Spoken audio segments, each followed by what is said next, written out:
नमस्कार दोस्तों, unique story teller channel पर आपका स्वागत है। यहाँ विभिन्न प्रकार के नॉवल मिलता है। इस कहानी में सारे पत्र लेखक की कल्पना मात्र है। एसबी 18 जोड़ कंटेंट हो सकते। ये कहानी केवल वॉइस के लिए है। चले आप कहानी पर नजर डालें।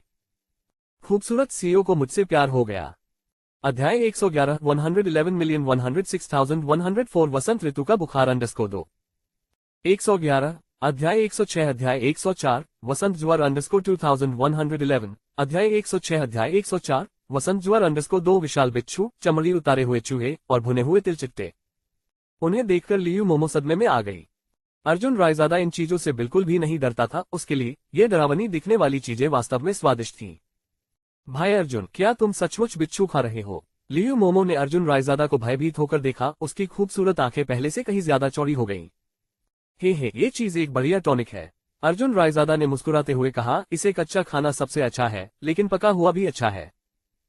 ये तो घिनौना है। लियू मोमो जल्दी से अर्जुन रायजादा से दूर हट गई।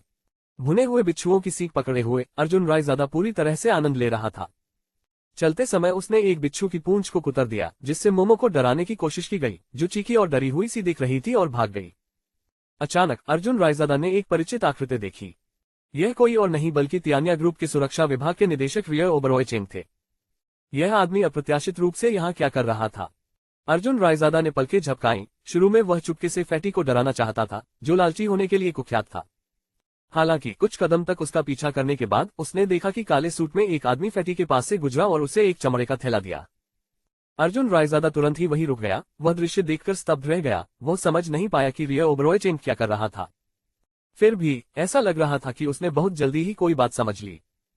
उसने अपनी गति बढ़ा दी और रियर ओबरॉय चेंग का पीछा किया, जिसने चमड़े का लिफाफा पकड़ा और उसे तेजी से अपने कपड़ों में ठूंस लिया। इधर उधर देखने के बाद उसने एक स्टॉल से कुछ ग्रिल्ड यान रुचुआन खरीदा और फिर जल्दी से वहां से चला गया। अर्जुन रायजादा ने उसका पीछा करने का इरादा किया था, लेकिन रियर ओबरॉय चेंग को पार्किंग स्थल में गायब होते देख उसने अपना पीछा रोक दिया। कितना अजीब है, रियर ओबरॉय चेंग क्या करना चाहता है? अर्जुन रायजादा हैरान था। भाई अर्जुन, आप क्या कर रहे हैं? लियू मोमो ने दूर से ही अर्जुन रायजादा के जाते हुए रूप को घूरा। ओह, कुछ नहीं। अर्जुन रायजादा ने अपना सिर हिलाया, फिर मुड़कर मोमो के पास गया और बोला, मैं अभी अभी एक पुराने दोस्त से मिला था। पब फ्यूचर एड्स। ली चेंग से सामना होने के बाद अर्जुन रायजादा थोड़ी सी बेचैनी से उबर नहीं पाया। उसे समझ नहीं आ रहा था कि उसकी दाहिनी पलक इतनी बुरी तरह क्यों फड़क रही थी। उसने सोचा कि ऐसा शायद इसलिए हुआ होगा क्योंकि पिछली रात उसे ठीक से नींद नहीं आई थी। ये देखकर कि अर्जुन रायजादा पूरी तरह से अपने आप में नहीं था, मोमो उसे दोपहर से पहले शिनहाई अपार्टमेंट में वापस ले गई। आखिरकार सड़क का अच्छी तरह से निरीक्षण किया गया था और अंडरवियर खरीदा गया था, जिससे उसका इच्छित लक्ष्य प्राप्त हुआ। इसके अलावा दोपहर का सूरज काफी कड़ा था। एक बार जब वे घर आ गए तो एयर कंडीशनिंग चालू करने से चीजें बहुत ठंडी हो गईं। अर्जुन रायजादा और मोमो ने सोफे पर थोड़ी देर आराम किया। अचानक मोमो, जो अंडरवियर का एक बैग पकड़े हुए था, मुस्कुराते हुए सोफे से उठा और बोला, भाई अर्जुन, मैं जाकर कपड़े बदलकर तुम्हें दिखाता हूँ, ठीक है? जरूर। अर्जुन रायजादा बिना किसी हिचकिचाहट के सहमत हो गया। उसकी आंतरिक इच्छाओं ने नियंत्रण ले लिया और तत्काल प्रतिक्रिया को प्रेरित किया। हालांकि उसे तुरंत अपने उत्तर पर पछतावा हुआ, क्योंकि वह ज्यादा उत्सुक नहीं दिखना चाहता था। शर्माते हुए मोमो जल्दी से बेडरूम में भाग गई। उसका दिल जोरों से धड़क रहा था। उसने चिंतित होकर सोचा, क्या होगा यदि भाई अर्जुन खुद को नियंत्रित नहीं कर सके और मुझ पर झपट पड़े? यदि मैं विरोध नहीं कर पाया तो क्या भाई अर्जुन मेरे बारे में कम सोचेंगे? लेकिन अगर मैं विरोध करूंगी तो क्या वह मुझ पर कब्जा करना छोड़ देगा? मोमो का दिल टूट गया। दरवाजे के पीछे दर्पण के सामने खड़े होकर उसने अपनी मुट्ठियां भींच ली और कहा, मोमो, खुश हो जाओ। क्या तुम्हें भाई अर्जुन पसंद नहीं है? यदि आप उसे अपना मालिक बना भी ले तो भी क्या होगा? क्या आपने 18 वर्ष की उम्र में भाई अर्जुन को अपना जीवन समर्पित करने का निर्णय नहीं लिया था? फिर मोमो ने जल्दी से अपना ब्लाउज उतार दिया। ऊपर उसने सफेद शर्ट और नीचे काली धारीदार स्कर्ट पहनी थी। जैसे ही उसकी सफेद शर्ट उतरी, उसमें से एक सफेद चैनल ब्रा दिखाई दी। वास्तव में एक लग्जरी ब्रांड, लेकिन महंगी ब्रा निश्चित रूप से डिजाइन से लेकर सामग्री और शिल्प कौशल तक के लायक थी। इसकी तुलना सस्ते सड़क के किराए से नहीं की जा सकती थी। पहले से ही प्रभावशाली स्तनों वाली मोमो को ऐसी ब्रा में देखना एक ऐसा दृश्य था जिसे देखकर किसी का भी मुंह पानी हो जाए। इतना बड़ा। मोमो अपनी पूर्णता से मंत्रमुग्ध हुए बिना नहीं रह सकी। फिर उसने जल्दी से अपनी स्कर्ट उतार दी और अंडरवियर उतार दिया तथा नई खरीदी हुई शैली पहन ली। उसका पिछला अंडरवियर थोड़ा आरामदायक हो रहा था। जैसे जैसे उसका शरीर विकसित हुआ, उसके नितंब भी लगातार अधिक सुडौल हो गए। कोतोरा प्रेसिनला मोमो प्रेडिलेनियन नुदोबेस्तवा। उसके स्तन और नितंब दोनों बढ़ रहे थे, जिसके कारण ब्रा और अंडरवियर दोनों बदलने की आवश्यकता थी। लियू मोमो ने अपना नया खरीदा हुआ अंडरवियर पहना, जो कढ़ाईदार पैटर्न वाला सफेद कपड़ा था और दाईं ओर एक छोटा सा फूल सिला हुआ था, जो असाधारण रूप से आकर्षक था। लियू मोमो ने दरवाजा खोला, उसका चेहरा पके सेब की तरह लाल हो गया था और उसकी आंखें नम थीं। वह काफी देर तक दरवाजे को पकड़े रही, उसे खोलने में उसे बहुत डर लग रहा था। ऐसा लग रहा था जैसे आगे जीवन के लिए खतरा पैदा करने वाली चुनौती है। लियू मोमो ने अपने दांत काटे और खुद से बुदबुदाए, चलो भाई अर्जुन बुरे व्यक्ति नहीं है। फिर लियू मोमो तुरंत बाहर चला गया। अर्जुन रायजादा सोफे पर बैठी थी, उसके हाथ में बियर का एक कैन था और वह अभी भी फूड स्ट्रीट पर रिया ओबरॉय चेन के साथ हुई मुलाकात को याद कर रही थी। अचानक उसने लियू मोमो को कमरे से बाहर जाते देखा। तुरंत ही उसकी आंखें लगभग बाहर निकल आईं। उसने मुंह में बियर भर रिया ओबरॉय और उसे निगलने के लिए संघर्ष किया। लियू मोमो की उपस्थिति ने अर्जुन रायजादा को आश्चर्यचकित कर दिया। उसकी चिकनी नाजुक त्वचा और उसकी सुडौल आकृति प्रमुख कारक थे जिन्होंने उसे मोहित कर लिया। लियू मोमो ने अपने गुप्तांगों को अपने हाथों से ढक लिया, अपने भरे हुए स्तनों को इतना दबाया कि उसके छोटे छोटे प्यारे स्तन लगभग बाहर आ गए और उनकी छोटी छोटी आंखें लगभग दिखने लगीं। सस। अर्जुन रायजादा तेजी से सांस लेने से खुद को नहीं रोक सका। लियू मोमो शर्माते हुए अपना सिर नीचे झुकाए और बालों की एक लट गालों पर गिराए और भी अधिक आकर्षक और लज्जापूर्ण ढंग से आकर्षक लग रही थी। अर्जुन रायजादा ने कई बार निगलते हुए उसकी आवाज कांप रही थी जब उसने पूछा, मोमो, क्या तुम क्या करने की कोशिश कर रही हो? भाई अर्जुन, क्या मैं अच्छी लग रही हूँ? लियू मोमो मुड़ी, फिर शर्माते हुए अपना सिर घुमाया और बोली, यह अंडरवियर मैंने आज ही खरीदा है। अर्जुन रायजादा की आंखें फिर से चौड़ी हो गईं जब लियू मोमो ने घूमकर अपने कामुक नितंबों को उसकी ओर पेश किया, इतने उत्तेजित कि उसने लगभग तुरंत उन्हें पकड़ लिया और आगे की ओर बढ़ा, फिर भयंकर रूप से अंदर और बाहर धक्का दिया। अर्जुन रायजादा ने पाया कि उसकी पतलून दिन प्रतिदिन तंग होती जा रही है। इसके अलावा उसके विचार धीरे धीरे दुष्ट होते जा रहे थे। अर्जुन रायजादा ने हल्के रंग के कढ़ाईदार पैटर्न वाले सफेद अंडरवियर को देखा। गल्प। अर्जुन रायजादा ने फिर से निगल लिया, उसकी आंखें लाल हो गईं। ये छोटा सा नी वास्तव में अपनी सीमाओं को चुनौती दे रहा था। यदि ऐसा ही चलता रहा तो कोई नहीं जानता कि वह अपने अंदर उठ रही इच्छा को नियंत्रित कर पाएगा या नहीं। अर्जुन रायजादा ने जल्दी से कई गहरी सांसें ली और कहा, जल्दी से कपड़े पहन लो, तुम यहाँ मेरी सीमाओं का परीक्षण कर रहे हो। हे। अर्जुन रायजादा की शर्मिंदा स्थिति देखकर लियू मोमो और भी साहसी हो गई। उसने कई अविश्वसनीय रूप से मोहक पोज दिए, जिससे अर्जुन रायजादा ने अपने हाथों को सोफे में मजबूती से दबा लिया और अंदर की सीमाओं को नियंत्रित करने लगा। लियू मोमो ने कई कामुक और भव्य अंडरवियर पहने। अर्जुन रायजादा को अंततः यह एहसास हुआ कि वह आगे बढ़ना तो चाहती है, लेकिन हिम्मत नहीं जुटा पा रही है। लियू मोमो एक अविश्वसनीय रूप से सेक्सी स्टडेड अंडरवियर पहने हुए फिर अर्जुन रायजादा के ऊपर बैठ गई, उसके सिर को गले लगा लिया और उसके कान में फुसफुसाया, भाई अर्जुन, अगर तुम चाहो तो अपने आप को रोको मत, मोमो कभी भी तुम्हारा है। अर्जुन रायजादा रोने ही वाला था, सचमुच रोने ही वाला था।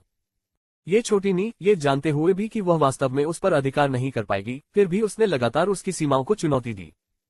अर्जुन रायजादा ने लियू मोमो को गले लगा लिया, उसके गर्वित और भरे हुए स्तन उसकी छाती से दब गए।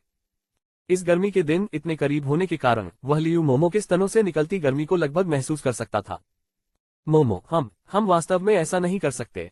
अर्जुन रायजादा ने जल्दी से अपना सिर हिलाते हुए कहा, अगर श्रीमती लियू को हमारे बारे में इस तरह पता चलेगा तो वह मुझसे नफरत करेगी ही। तुम्हें पता है कि उसकी एक ही बेटी है ना? मैं। लियू मोमो ने अपना सिर झुका लिया और कहा, मैं पहले से ही एक वयस्क हूँ, अब बच्ची नहीं हूँ। मूर्ख, भाई अर्जुन कोई साधारण व्यक्ति नहीं है और मोमो भी कोई साधारण व्यक्ति नहीं है। मैं अभी भविष्य के बारे में भी निश्चित नहीं हो सकता। क्या मेरी प्रतीक्षा की जाएगी? रुको, जब तक मुझे अपने भविष्य के बारे में स्पष्ट जानकारी न मिल जाए तब मैं तय करूंगा कि मुझे तुम चाहिए या नहीं, ठीक है? अर्जुन रायजादा ने प्यार से लियू मोमो को देखा। लियू मोमो ने सिर हिलाया, उसके गाल लाल हो गए, उसके गुलाबी होंठ अर्जुन रायजादा के मुंह से सट गए। दोनों ने तुरंत एक दूसरे को चूमा। 112 अध्याय 107 अध्याय 105 हमेशा और सदैव ये चुंबन तब शाश्वत था, ये चुंबन तब अपरिवर्तनीय था, ये चुंबन तब शाश्वत था। उनके होंठ मिले और लियू मोमो की अनुभवहीन छोटी जीभ डरते डरते अर्जुन रायजादा के मुंह में चली गई। अर्जुन रायजादा के मन में एक मुस्कान आ गई, क्योंकि उसने तुरंत उसकी प्रगति का स्वागत किया, फिर उसकी जीभ को पकड़ लिया और उसकी कोमल जीभ से रस खींचने लगा। लियू मोमो की जीभ से एक हल्की सुगंध आ रही थी, जो हल्की पुदीने की खुशबू जैसी थी, फिर भी भोर में फूल पर पड़ी ओस की बूंद जैसी थी। लियू मोमो का पहला चुंबन अनाड़ी था, लेकिन उसने अर्जुन रायजादा को जवाब देने की पूरी कोशिश की। लियू मोमो पर उसके पहले चुंबन का बुरा प्रभाव न पड़े, इसके लिए उसने उसे यथासंभव कुशलता से छेड़ा। अर्जुन रायजादा की हरकतों ने लियू मोमो में भावनाएं जगा दी, उसका पूरा अस्तित्व एक हल्के गुलाबी रंग में बदल गया। लियू मोमो ने अपनी बाहें अर्जुन रायजादा की गर्दन के चारों ओर कसकर लपेट ली, उसके पैरों पर पैर फैलाकर अपने पूरे शरीर को उसके आलिंगन में दबा लिया। काफी समय बाद आखिरकार दोनों अलग हो गए। लियू मोमो ने राहत की सांस ली और अर्जुन रायजादा ने भी ऐसा ही किया। दोनों के चेहरे लाल हो गए। लियू मोमो आखिरकार एक शुद्ध और शर्मीली युवती थी। जब वह अर्जुन रायजादा को देखती थी तो उसकी शर्मिंदगी विशेष रूप से तीव्र हो जाती थी, उसकी आंखें भी शर्म से भर जाती थीं। अर्जुन रायजादा ने लियू मोमो की शर्मीली प्रकृति की प्रशंसा की, विशेष रूप से उसकी गुलाबी छाती जो चैनल ब्रा से समर्थित थी, उसकी छाती की सुंदरता को उजागर कर रही थी। वह अपनी आंखें उससे हटा नहीं सका। भाई अर्जुन, क्या तुम सचमुच इसे नहीं चाहते हो? लियू मोमो ने शर्माते हुए पूछा। हाँ, मैं चाहता हूँ। अर्जुन रायजादा ने सिर हिलाया, लेकिन फिर अपना सिर हिलाते हुए कहा, लेकिन मैं इसे नहीं ले सकता क्योंकि मोमो अभी बहुत छोटा है। और क्या मैंने तुम्हें नहीं बताया? मैं अपने भविष्य के बारे में आश्वस्त होने के बाद ही निर्णय लूंगा। क्या ये ठीक है? भाई अर्जुन, मोमो नहीं चाहती कि तुम बाध्य महसूस करो। उसने अर्जुन रायजादा का हाथ पकड़ते हुए एक बार फिर अपनी सीमाओं को ढीला कर दिया। जब तक भाई अर्जुन मेरे साथ रहते हुए मोमो के साथ अच्छा व्यवहार करते हैं, तब तक भविष्य को अपने आप ठीक होने दीजिए। ये युवा लड़की वास्तव में अर्जुन रायजादा से बहुत प्यार करती थी, लेकिन वह नहीं जानती थी कि उसका प्यार जितना गहरा होगा, अर्जुन रायजादा द्वारा उसका फायदा उठाने की संभावना उतनी ही कम होगी। यदि लियू मोमो सड़क पर कोई अनजान महिला होती जो उसके साथ छेड़खानी कर रही होती, तो एक पुरुष के रूप में अर्जुन रायजादा स्वाभाविक रूप से बिना किसी हिचकिचाहट के उस पर झपट पड़ता, उसे पूरी तरह से खा जाता, पीछे कुछ भी नहीं छोड़ता। दुर्भाग्य से ये युवा लड़की अर्जुन रायजादा के दिल में एक नाजुक उपस्थिति थी, जो धीरे धीरे उसके लिए वर्जित होती जा रही थी।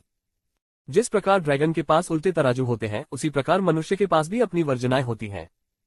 अर्जुन रायजादा जानता था कि उसे लियू मोमो का आसानी से फायदा नहीं उठाना चाहिए। अगर वह ऐसा करता है तो उसे निश्चित रूप से जिम्मेदारी लेनी होगी। ऐसा नहीं होगा। अर्जुन रायजादा ने तुरंत अपना सिर हिलाया। अगर भाई अर्जुन तुम्हें ले गए तो निश्चित रूप से मुझे जिम्मेदार होना पड़ेगा। लियू मोमो ने तुरंत सिर हिलाया, लेकिन उसके दिमाग में कुछ शरारती विचार आने लगे। लियू मोमो, ये युवा लड़की, वास्तव में अर्जुन रायजादा को लुभाने की योजना बना रही थी। अर्जुन रायजादा अपने मासूम मन में इन अपवित्र विचारों से अनजान थी। हालांकि यही वह बात थी जिसने लियू मोमो को इतना मासूम बना दिया। दोपहर के समय मोमो ने एक दावत का आयोजन किया, जिसमें फैंग ज़िशियाओ भी शामिल हो गया, जिसे अभी अभी छुट्टी मिली थी और वह घर पर स्वास्थ्य लाभ कर रहा था। बच्चा भोजन को भेड़िए की तरह निगल गया और अपनी भूख में उसने मेज पर रखे लगभग आधे बर्तन साफ कर दिए। ज़िशियाओ, आजकल कैसीनो में कोई परेशानी नहीं है। अर्जुन रायजादा वास्तव में कैसीनो के बारे में बहुत चिंतित था, क्योंकि जियागुआई शहर के कई गिरोहों की नजर उसके उद्यम पर थी, जिनमें यानबुआ और मिस्टर ज़िशियाओ भी शामिल थे। क्राउन प्रिंस सहित अन्य अशांत गिरोहों ने भी इसमें भाग लिया। अर्जुन रायजादा को अचानक महसूस हुआ कि कैसीनो स्थापित करना कठिनाइयों से भरा था। शायद वह शुरू में बहुत जल्दबाजी में था। भाई अर्जुन, चिंता मत करो, तुम्हारे होते हुए कौन मुसीबत खड़ी करने की हिम्मत करेगा? फैंग ज़िशियाओ ने बड़े चाव से चावल का कटोरा खा लिया। बच्चा खा तो सकता था, लेकिन अजीब बात यह थी कि उसका वजन कभी नहीं बढ़ा। उसका शरीर रेल की तरह पतला था, जिससे यह आश्चर्य होता था कि क्या हवा का एक झोंका उसे उड़ा ले जाएगा। लेकिन क्या होगा अगर एक दिन मैं यहाँ नहीं रहूं? अर्जुन रायजादा ने भौहें चढ़ाई। यह फैंग ज़िशियाओ एक पल के लिए स्तब्ध रह गया, फिर मुस्कुराते हुए बोला, तो कोई चिंता नहीं, मेरे भाई और मैं मरते दम तक अपने घर की रक्षा करने की कसम खाएंगे। हे, अर्जुन रायजादा ने धीरे से हंसते हुए पूछा, कैसीनो कब शुरू हो सकता है? लगभग आधे महीने में, फैंग ज़िशियाओ ने मुस्कुराते हुए कहा। मरम्मत का काम कुछ ही दिनों में पूरा हो सकता है, फिर सफाई और हवा देने के लिए 2 दिन और लगेंगे। इसके बाद हम बड़े खेलों के लिए उपकरण खरीदने के लिए मकाओ जाएंगे। आधा महीना काफी है। अच्छा, खुलने से पहले मुझे फोन करो। अर्जुन रायजादा ने सिर हिलाया। कोई बात नहीं। फैंग ज़िशियाओ ने तुरंत सिर हिलाया। और क्या पैसा पर्याप्त है? अर्जुन रायजादा ने पूछा। कैसीनो चलाने के लिए बड़े पैमाने पर प्रारंभिक निवेश की आवश्यकता होती है, विशेष रूप से रिश्वतखोरी के लिए, लेकिन दुर्भाग्य से इस कैसीनो में ऐसी कोई व्यवस्था नहीं थी। ये सोचना हैरान करने वाला था कि उद्घाटन के दिन कितने लोग बाधा डालने आएंगे। हालांकि अर्जुन रायजादा के पास पहले से ही एक योजना थी। पहले दिन अनगिनत गिरोह के सदस्य और सरकारी अधिकारी खुलेआम और गुप्त रूप से परेशानी पैदा करने के लिए आते थे। लेकिन इन सब में एक बात समान थी कि कैसीनो को लक्ष्य करके किया गया था। लेकिन अर्जुन रायजादा ने पहले ही समाधान निकाल लिया था। अन्यथा वह फैंग ज़िशियाओ को जारी नहीं रखने देते या इतना पैसा निवेश नहीं करने देते। बहुत हो गया। क्या श्रीमान ने ऐसा नहीं किया? क्राउन प्रिंस ने हमें पिछली बार इतना पैसा दिया था। फैंग ज़िशियाओ मुस्कुराया और फिर अपनी छाती को छूते हुए कहा, ये टूटी पसलियां इसके लायक थीं। यही कैसीनो में कैसा कर रहा है? अर्जुन रायजादा ने फिर पूछा। बहुत अच्छा, ये बच्चा कैसीनो में रहता है। पहली मंजिल पर हमारे भाइयों के सोने के लिए विशेष रूप से एक बड़ा क्षेत्र है, बाकी हिस्सा कैसीनो में बदल दिया गया है। जब से वह आया है उसने ज्यादा कुछ नहीं कहा है, केवल मरम्मत में मदद करते समय थोड़ी बहुत आवाजें निकालता है। फैंग जी जियाओ ने दाहेई को स्थिति के बारे में बताया। जो बीत गई सो बीत गई, उसकी परेशानी मत भूलो। दाहेई भविष्य में हमारे लिए एक बड़ी संपत्ति होगी। अर्जुन रायजादा ने एक बार फिर याद दिलाया। भाई अर्जुन, चिंता मत करो। क्या मैं फैंग जी जियाओ द्वेष रखने वाला व्यक्ति हूँ? फैंग जी जियाओ मुस्कुराया। भोजन के दौरान लियू मोमो पूरी तरह से भ्रमित होकर खाना खा रहा था। उसे समझ नहीं आया कि अर्जुन रायजादा और फैंग जी जियाओ क्या बात कर रहे थे, इसलिए वह केवल उत्सुकता से उन्हें देख सकती थी, लेकिन उसे लगा कि वह उनकी बातचीत से कुछ अस्पष्ट समझ सकती है। अपने चॉपस्टिक्स को नीचे रखते हुए लियू मोमो ने अपनी ठुड्डी को अपने हाथों पर टिकाया और अर्जुन रायजादा की ओर देखा, यह पाते हुए कि वह हमेशा बहुत रहस्यमय लगता था, चाहे वह उसकी पिछली सड़क दौड़ की वीरता हो, या अकेले शहर के प्रबंधन से लड़ना हो, या यहाँ तक कि उन ठगों से निपटना हो। ये सब लियू मोमो को उसके बारे में बेहद उत्सुक बनाता था। वह किस तरह का आदमी था? यद्यपि लियू मोमो अर्जुन रायजादा को आधे साल से भी कम समय से जानती थी, फिर भी उसके मन में उसके लिए बहुत गहरी भावनाएं विकसित हो गई थीं। भोजन के बाद फैंग जी जियाओ जल्दी से कैसीनो में वापस चला गया और लियू मोमो श्रीमती के आने से पहले कुछ समय के लिए अर्जुन रायजादा के घर पर रुका। लियू ने अपने घर पर तुरंत फोन करके सामान तैयार करने में मदद की, क्योंकि सप्ताहांत में रात्रि बाजार में आमतौर पर काफी भीड़ होती है। लियू मोमो ने माफी मांगी और अर्जुन रायजादा से विदा ली। वह उसे भूतल तक ले गया और जाने से पहले उसे टैक्सी में बैठते हुए देखा। लगता है तुम उसे जाते हुए देखने के लिए कुछ अनिच्छुक हो। अचानक एक डरावनी आवाज अर्जुन रायजादा के कानों तक पहुंची, जिससे उसे ऐसा लगा जैसे वह किसी बर्फ की गुफा में गिर गया हो। उसने मुड़कर देखा तो झांग यानतोग ने हल्के हरे रंग की पोशाक पहनी हुई थी। वह मुस्कुराए और बोले, वाह कैप्टन झांग, मुझे उम्मीद नहीं थी कि आप अपनी वर्दी के बिना इतने खूबसूरत दिखेंगे। झांग यानतोग शर्मा गया और खुद को अर्जुन रायजादा पर घूरने से रोक न सका और बोला, कुत्ता हाथी दांत नहीं उगल सकता। अरे तुम थोड़ा थूकने की कोशिश क्यों नहीं करते? अर्जुन रायजादा ने जोरदार जवाब दिया।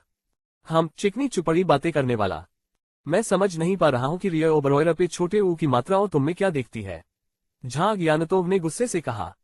अर्जुन रायजादा पहले तो हैरान रह गया, फिर बिना कुछ कहे अजीब तरह से हंसने लगा। आखिरकार वह रियो ओबरॉय पे छोटे ऊ की मात्राओं के साथ अपने रिश्ते को समझा नहीं सका। कभी कभी स्पष्टीकरण देने से आप और भी अधिक उलझ सकते हैं। इस प्रकार अर्जुन रायजादा ने चुप रहना चुना। झांग यानतोग ने उपहास करते हुए कहा, हालांकि उसके साथ आपके रिश्ते से मेरा कोई लेना देना नहीं है। मैं आपसे कुछ पूछने आया हूं। ठीक है, चलो ऊपर चलते हैं। अर्जुन रायजादा ने सिर हिलाया और चलने के लिए मुड़ा। झांग यानतोग ने भौहें चढ़ाई और अर्जुन रायजादा के पीछे ऊपर की ओर चला गया। किसी कारण से जैसे ही वह अर्जुन रायजादा के घर में दाखिल हुई, उसे एक अनैच्छिक शर्म महसूस हुई। वह उस समय के बारे में सोचने लगी जब उसने आखिरी बार उसके घर पर उसके दुर्जेय हथियार को देखा था, जिससे उसके आंतरिक विचार बुदबुदाने लगे और उसके गाल लाल हो गए।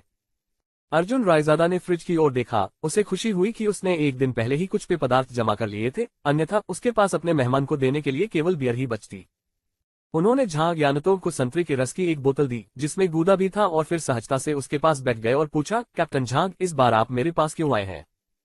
हम अर्जुन रायजादा, मैं तुमसे पूछता हूँ, क्या तुम झांग दादन के पकड़े जाने के समय वहां मौजूद थे? झांग यानतोग ने संतरे का जूस पकड़ा और अर्जुन रायजादा की आंखों में ठंडी निगाहों से देखने लगा। एक उत्कृष्ट मनोविज्ञान अन्वेषक के रूप में वह पहली प्रतिक्रियाओं के महत्व को जानती थी, इसलिए उसने शुरू से ही अर्जुन रायजादा की आंखों में गौर से देखा। वह नहीं चाहती थी कि वह झूठ बोले। अर्जुन रायजादा की निगाहें उसके विचारों को प्रकट नहीं कर सकी। जिस क्षण झांग यानतोग वहां पहुंचे, उन्होंने पहले से ही 1 दर्जन से अधिक संभावनाओं पर विचार किया था, जिसमें झांग दादन के $5 मिलियन के ठिकाने की जांच करना भी शामिल था, जो कि ठीक वही था जिसकी उन्होंने उम्मीद की थी। इसलिए वह आश्चर्यचकित नहीं हुआ, बल्कि केवल हैरान था, क्योंकि उसने सिर हिलाया और कहा, हाँ, मैं वहां मौजूद था। इसके बारे में क्या है? 113 अध्याय 108 अध्याय 106 $5 मिलियन। अर्जुन रायजादा, दिखावा बंद करो। झांग यानतोग ने धीरे से कहा, उस रात तुम वास्तव में मेरे साथ थे, लेकिन तुम्हारे 2 दोस्त नहीं थे। तो क्या हुआ? अर्जुन रायजादा ने उत्सुकता से झांग यानतोग को देखा। अर्जुन रायजादा की नजर का झांग यानतोग पर बड़ा प्रभाव पड़ा। उसे ये भी आश्चर्य हुआ कि क्या वह गलत दिशा में जांच कर रही थी। हालांकि झांग यानतोग अभी भी अंत तक जांच करने के लिए दृढ़ थे। उसने अर्जुन रायजादा की आंखों में देखा और कहा, तो मुझे संदेह है कि $5 मिलियन आपके लोगों द्वारा ले लिए गए थे। क्या? अर्जुन रायजादा दंग रह गया और पूछा, तुम्हें ऐसा संदेह क्यों है? क्योंकि आपने बाद में हॉटपॉट शहर को संभालने के लिए लापरवाही से 300,000 खर्च कर दिए और अब आप नवीनीकरण पर लाखों खर्च कर रहे हैं। झांग यानतोग ने ठंडेपन से अर्जुन रायजादा को देखा और कहा, मैंने आपके व्यक्तिगत खाते की जांच की है, आपके पास वहां 1 मिलियन RMB से अधिक है। अब मुझे बताओ, तुम्हारे पास पैसे कहां से आए? वाह कैप्टन झांग, आप सचमुच सोचते हैं कि आप राजा यानलुओ हैं, है ना? तुम सब कुछ प्रबंधित करना चाहते हो। अर्जुन रायजादा आश्चर्यचकित हुआ और उसने मजाक उड़ाया, सम्राट स्वर्ग और पृथ्वी पर शासन करता है, लेकिन मेरे व्यक्तिगत मामलों को नियंत्रित नहीं करता है। और आप यहाँ हैं, मुझसे मेरे ही पैसों के बारे में स्पष्टीकरण मांग रहे हैं। अर्जुन रायजादा चिंतित हो रहा था। ये लड़की वास्तव में जिद्दी थी और इस मुद्दे को लगातार खोजती रही। उसने भाई दंडान को गिरा दिया था और अब उच्च अधिकारियों ने उसे तृतीय श्रेणी की योग्यता भी प्रदान की थी। फिर भी वह अभी भी इस बात पर जोर दे रही थी। फफा जहां ज्ञानटोग हंस पड़ी, उसकी आंखों से आंसू बहने लगे। अपने आप को संभालने के बाद उसने अर्जुन रायजादा को घूरते हुए कहा, तुम कमीने, जल्दी करो और मामले को कबूल करो और फिर पैसे सौंप दो। वह पैसा तुम्हारा नहीं है। मैंने तुमसे कहा था, मैंने कुछ नहीं लिया है। अर्जुन रायजादा निराश था। मैंने पहले ही सारा पैसा खर्च कर दिया है, आप मुझसे पैसे मांग रहे हैं, क्या यह मेरी जान मांगना नहीं है? जो कोई भी मेरी जान लेने की हिम्मत करेगा, मैं उससे लड़ूंगा। ठीक है, तो अपने बैंक खाते के पैसे और हॉटपॉट शहर के नवीनीकरण के लिए पैसे के बारे में बताइए। झांग यानटोग ने तुरंत पूछा। मैंने इसे श्रीमान से उधार लिया था, तियानया समूह के रिय ओबरॉय और दक्षिणी जिले के क्राउन प्रिंस से भी। अर्जुन रायजादा ने इस मुद्दे को पूरी तरह से टालने का फैसला किया।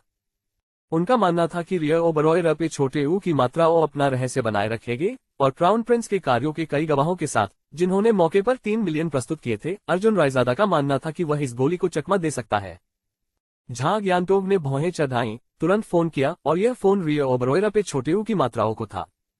ली रुओ वास्तव में चतुर था। उसने अर्जुन रायजादा को कवर किया, लेकिन यह नहीं बताया कि उसने अर्जुन रायजादा को वास्तव में कितना उधार दिया था, जिससे झांग यानटोग के लिए मुश्किल हो गई। मैंने तुमसे कहा था कि मैंने पैसे उधार लिए हैं। अर्जुन रायजादा ने कंधे उचका दिए।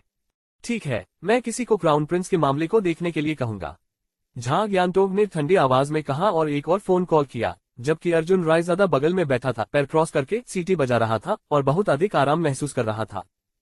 वह इस बात को लेकर चिंतित था कि झांग यानटोग कुछ महत्वपूर्ण खोज लेगा, लेकिन रिय ओबरॉय के कवर के साथ अब चिंता करने की कोई आवश्यकता नहीं थी। पुलिस स्टेशन से मिली खबर से झांग यानटोग निराश हो गए, क्योंकि यह खबर सच निकली। अर्जुन रायजादा और उसके लोगों ने क्राउन प्रिंस को पीटा था और उनसे 2.5 लाख रुपए की जबरन वसूली की थी। इससे झांग यानटोग के लिए जांच करना और भी मुश्किल हो गया। मैं तुम्हें सलाह देता हूं कि जियागुआई शहर में तुम ठीक से व्यवहार करो, वरना एक दिन तुम मुसीबत में पड़ जाओगे। झांग यानटोग ने ठंडी सांस रिय ओबरॉय और फिर उठकर चला गया। जाने से पहले वह अर्जुन रायजादा से यह कहे बिना नहीं रह सकी, कैसीनो अंडरवर्ल्ड, मैं तुम्हें सलाह देती हूं कि इसमें शामिल न हो। ये बहुत गहरा है। सलाह के लिए धन्यवाद अधिकारी झांग। अर्जुन रायजादा मुस्कुराया और तुरंत अपने पास से एक जूस उठाते हुए बोला, अधिकारी झांग, आपके नारंगी कण। नहीं, ये आपके नारंगी कण है, झांग यानटोग ने ठंडे स्वर में कहा। पुलिस स्टेशन के अंदर एक भूरे रंग का व्यक्ति सीढ़ियों में छिपा हुआ था। उसके हाथ में एक फोन था। वह तेजी से इधर उधर देखने लगा, फिर अंदर घुस गया और फिर फोन करने लगा। ये कॉल सीधे भाई दंडान के नेतृत्व में अग्रणी व्यक्ति को किया गया था। यद्यपि भाई दंडन को कैद कर लिया गया था, फिर भी बाहर बहुत से लोग थे जो उनसे संबंध बना रहे थे और उनसे संबंध बना रहे थे। लगभग हर संभव संपर्क का उपयोग किया गया था। इसके अलावा बहुत सारा पैसा खर्च किया गया था, इसलिए मामला अनसुलझा रह गया। उच्च अधिकारियों का इरादा तब तक इंतजार करने का था जब तक कि ध्यान हट न जाए, उससे पूछताछ की जाए और संभवतः उसे 10 या 8 साल की सजा सुनाई जाए और फिर मेडिकल पैरोल जैसी किसी व्यवस्था की जाए। अंततः यह मामला अनसुलझा ही रह जाने की संभावना थी। बॉस, आज झांग यानटोग ने भाई दंडन से संबंधित $5 मिलियन के बारे में पूछताछ की। पुलिस अधिकारी ने घबराहट से कहा। ओह, कैसा रहा? दूसरी तरफ से एक गहरी आवाज आई।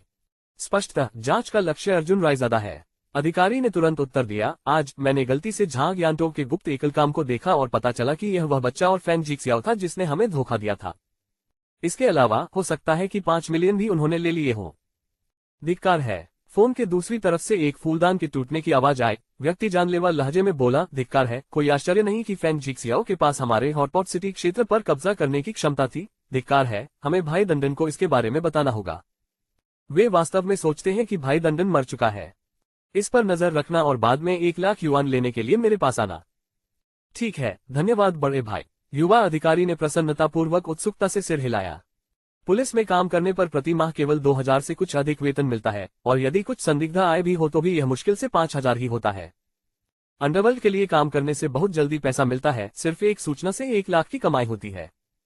उसने झांग दादन से पहले ही 10 लाख से अधिक की कमाई कर रिय ओबरॉय थी, जियांगुई शहर में एक अपार्टमेंट खरीद लिया था और यहाँ तक कि 1 लाख से अधिक कीमत की कार भी खरीद रिय ओबरॉय थी, जिससे पुलिस स्टेशन में हर कोई ईर्ष्यालु हो गया था। वे सब सोचते थे कि वह एक धनी परिवार से है, लेकिन वास्तव में वह एक मजदूर वर्ग के परिवार से था। आजकल जियांगहुआई शहर में एक अपार्टमेंट खरीदने के लिए श्रमिक वर्ग को शिन्हाई क्रांति से लेकर आज तक अथक परिश्रम करना पड़ा होगा। युवा अधिकारी अभी सीढ़ियों से बाहर निकला ही था कि उसकी टक्कर झांग यानतोग से हो गई, जो बाहर से प्रवेश कर रहा था। जियाओ अर्जुन, तुम अंदर क्या कर रहे थे? झांग यानतोग ने उत्सुकता से पूछा। मैं झाड़ू ढूंढने अंदर गया था, सीढ़ियां साफ करना चाहता था। जियो अर्जुन ने घबराहट से झांग यानतोग की ओर देखा। क्या झाड़ू सीढ़ियों के प्रवेश द्वार पर नहीं है? झांग यानतोग ने भौहें चढ़ाई। उसके वर्षों के मनोवैज्ञानिक प्रशिक्षण ने उसे बताया कि जियो अर्जुन निश्चित रूप से झूठ बोल रहा था, वह निश्चित रूप से उससे कुछ छिपा रहा था। अधिकारी चौंका, जल्दी से बोला, अरे ठीक है, मैं कैसे भूल सकता हूँ। ये कहकर वह तुरंत भाग गया। जियाओ अर्जुन की पीछे हटती हुई आकृति को देखकर झांग यानतोग को एक अशुभ भावना महसूस हुई, हालांकि वह ठीक से नहीं बता सकी कि वह कहाँ थी। इन दिनों झांग दादन के मामले की जांच में व्यस्तता के कारण वह पहले से ही परेशान थी, इसलिए उसके पास जियो अर्जुन की स्थिति का विश्लेषण करने की कोई ऊर्जा नहीं थी। झांग यानतोग अपने कार्यालय में वापस लौटी, दराज खोला और तुरंत महसूस किया कि किसी ने उनकी चीजों के साथ छेड़छाड़ की है। अरे कौन था वो? झांग यानतोग ने तुरंत फाइलें निकाली। उसकी आंखें चौड़ी हो गईं। यह मामला कोई और नहीं बल्कि अर्जुन रायजादा का था। उसे याद आया कि पुलिस के अंदर एक जासूस होने के कारण झांग दादन को गिरफ्तार करने का उनका पहला प्रयास विफल हो गया था, यहाँ तक कि 1 दर्जन से अधिक अधिकारी घायल भी हो गए थे। झांग यानतोग के दिमाग में एक बुरा विचार कौन था? क्या करे वह? झांग यानतोग चुप हो गई। वह बस अर्जुन रायजादा को फोन करने वाली थी, लेकिन अंततः उसने फोन रख दिया और उपहास करते हुए बोली, कमीने, अगर तुम मर गए हो तो मर गए, इसका मुझसे कोई लेना देना नहीं है। एक छायादार आकृति ने जियांगहुआई शहर की जेल में प्रवेश किया। झांग दादन को पहले से ही जेल प्रमुख से विशेष ध्यान मिला था, इस प्रकार उसके पास ऐसे विशेष अधिकार थे जो दूसरों के पास नहीं थे। वस्तुतः बिना किसी समय प्रतिबंध के वह कभी भी आगंतुकों से मिल सकते थे। भाई दंडन, अरे हमें आखिरकार पता चल ही गया कि वह जासूस कौन है। छाया ने पसीना पोंछते हुए अपनी गर्दन के चारों ओर एक मोटी सोने की अर्जुन घुमाई। ये कौन है? जेल के कपड़े पहने और बाल कटाए हुए झांग दादन 2 ज़ैद गेंदों से खेल रहा था। उसकी उंगलियां 6 सोने की अंगूठियों से सजी थी। वह काफी समृद्ध दिख रहा था। अपने पतन के बाद से झांग दादन ने तुरंत अपने अधीनस्थों को मामले की जांच शुरू करने और खोए हुए 5 मिलियन को वापस पाने के लिए कहा, क्योंकि यह उनकी वापसी के लिए पूंजी थी। ये समाचार सुनकर उन्होंने तुरंत प्रसन्नता व्यक्त की। अर्जुन रायजादा और उस लानत फैंग जिक्सियाओ पर। सोने की अर्जुन वाले आदमी ने थूकते हुए कहा, भाई दंडन, हमें क्या करना चाहिए? हम क्या करें? झांग दादन की आंखों में एक तेज चमक उभरी। उन्हें 5 मिलियन सौंप दो, फिर उन्हें काटकर जियांगमिन पर्वत की तलहटी में जंगली कुत्तों को खिला दो। हाँ, सोने की अर्जुन वाले आदमी ने तुरंत सिर हिलाया। धिक्कार है, ये सोचकर कि ऐसे नीच लोगों ने मुझे इतना कष्ट दिया है। झांग दादन ने गहरी सांस ली, लगभग क्रोध से फट पड़ा। ये सोचते हुए झांग दादन ने चाहा कि वह तुरंत अर्जुन रायजादा और फैंग जिक्सियाओ के साथ हिसाब बराबर करने के लिए निकल पड़े। भाई दंडान, बाद में जेल के पहरेदारों से बात करो, उन्हें तुम्हें बाहर निकलने दो और हम उन बदमाशों से मामला सुलझा लेंगे। सोने की अर्जुन वाले आदमी ने दांत पीसते हुए कहा। ठीक है, जेल के पहरेदारों को और रिश्वत दो, हम यहाँ अपने संपर्कों का इस्तेमाल कर सकते हैं। झांग दादन मुस्कुराया और बोला, इस जेल में कुछ अच्छे लड़ाके हैं, मैं उन्हें बाहर निकालने की योजना बना रहा हूँ ताकि वे भी हमारे मुद्दे का समर्थन करें। ठीक है, उसके छोटे भाई ने कुछ और नहीं कहा और तुरंत सहमति में सिर हिला दिया। 114 अध्याय 109 अध्याय 107 university city casino. University city casino के मामले अभी भी व्यवस्थित तरीके से आगे बढ़ रहे थे। नवीनीकरण, सफाई और खरीद सभी हलचल भरी गतिविधियां थीं। फैंग जिक्सियाओ की इच्छा थी कि वह स्वयं को 2 भागों में बांटकर सब कुछ संभाल सके, क्योंकि कई चीजों के लिए उसे व्यक्तिगत ध्यान देने की आवश्यकता थी और अन्य चीजें उसके लिए मददगार नहीं थीं। सोमवार को त्यान्या ग्रुप ने अपनी साप्ताहिक बोर्ड बैठक आयोजित की। लगभग हर सोमवार की सुबह होटल में त्यान्या समूह के 1 दर्जन से अधिक शेयरधारक एकत्र होते थे। इस बैठक में प्रमुख मुद्दों पर चर्चा की गई तथा महत्वपूर्ण कॉर्पोरेट रणनीतियों पर निर्णय लिए गए। त्यान्या समूह के अध्यक्ष कार्यालय में। जिवेन, क्या अर्जुन रायजादा अभी तक आ गया है? रिया ओबरॉय पे छोटे ऊ की मात्राओं ने ठंडे स्वर में पूछा। आज रिया ओबरॉय पे छोटे ऊ की मात्राओं ने बेज रंग की ओएल ऑफिस लेडी वर्दी पहनी हुई थी, जो विशेष रूप से आकर्षक लग रही थी। वह सुबह सुबह कार्यालय पहुंच गई थी, लेकिन 8:30 बजे से लेकर 9 बजे तक अर्जुन रायजादा अभी भी नहीं आया था, जिससे रिया ओबरॉय पे छोटे ऊ की मात्रा क्रोधित हो गई। इस आदमी को सभी बार देर से आने के बावजूद ऐसा महत्वपूर्ण क्षण चुनना पड़ा। जैसे जैसे समय करीब आता गया, 9 बजने को आए, फिर भी अर्जुन रायजादा का कोई पता नहीं चला। श्री ली, अर्जुन रायजादा अभी तक नहीं आया है, चिंता मत करो। जैसे ही अर्जुन रायजादा कंपनी के सामने के दरवाजे पर आएगा, सुरक्षाकर्मी तुरंत हमें सूचित कर देंगे। लिन जिवेन ने जल्दी से जवाब दिया। आज का दिन बहुत महत्वपूर्ण था और वास्तव में टियाना समूह के प्रत्येक शेयरधारक के लिए सबसे महत्वपूर्ण दिन था। ली रुओ ने पहले ही प्रत्येक शेयरधारक को अर्जुन रायजादा द्वारा तैयार किए गए प्रस्ताव के बारे में एक ईमेल भेज दिया था और आज औपचारिक चर्चा का दिन था। इसे मंजूरी मिलेगी या नहीं, ये सब आज के निर्णय पर निर्भर था। धिक्कार है उस कमीने पर। रियो ओबरोय पे छोटे ऊ की मात्रा ओ का चेहरा ठंडा पड़ गया। टियाना ग्रुप के प्रवेश द्वार पर सुरक्षा गार्ड भी हाई अलर्ट पर थे, लगभग सभी दरवाजे पर खड़े होकर बाहर झांक रहे थे। ली तेनू को पहले ही लिन जिवेन से एक संदेश मिल चुका था। जैसे ही उसने अर्जुन रायजादा को देखा उसे तुरंत उसे सूचित करना था।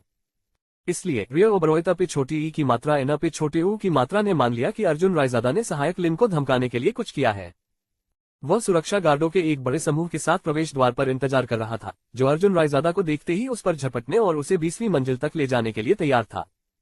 अर्जुन रायजादा आज सामान्य से थोड़ा देर से उठा था।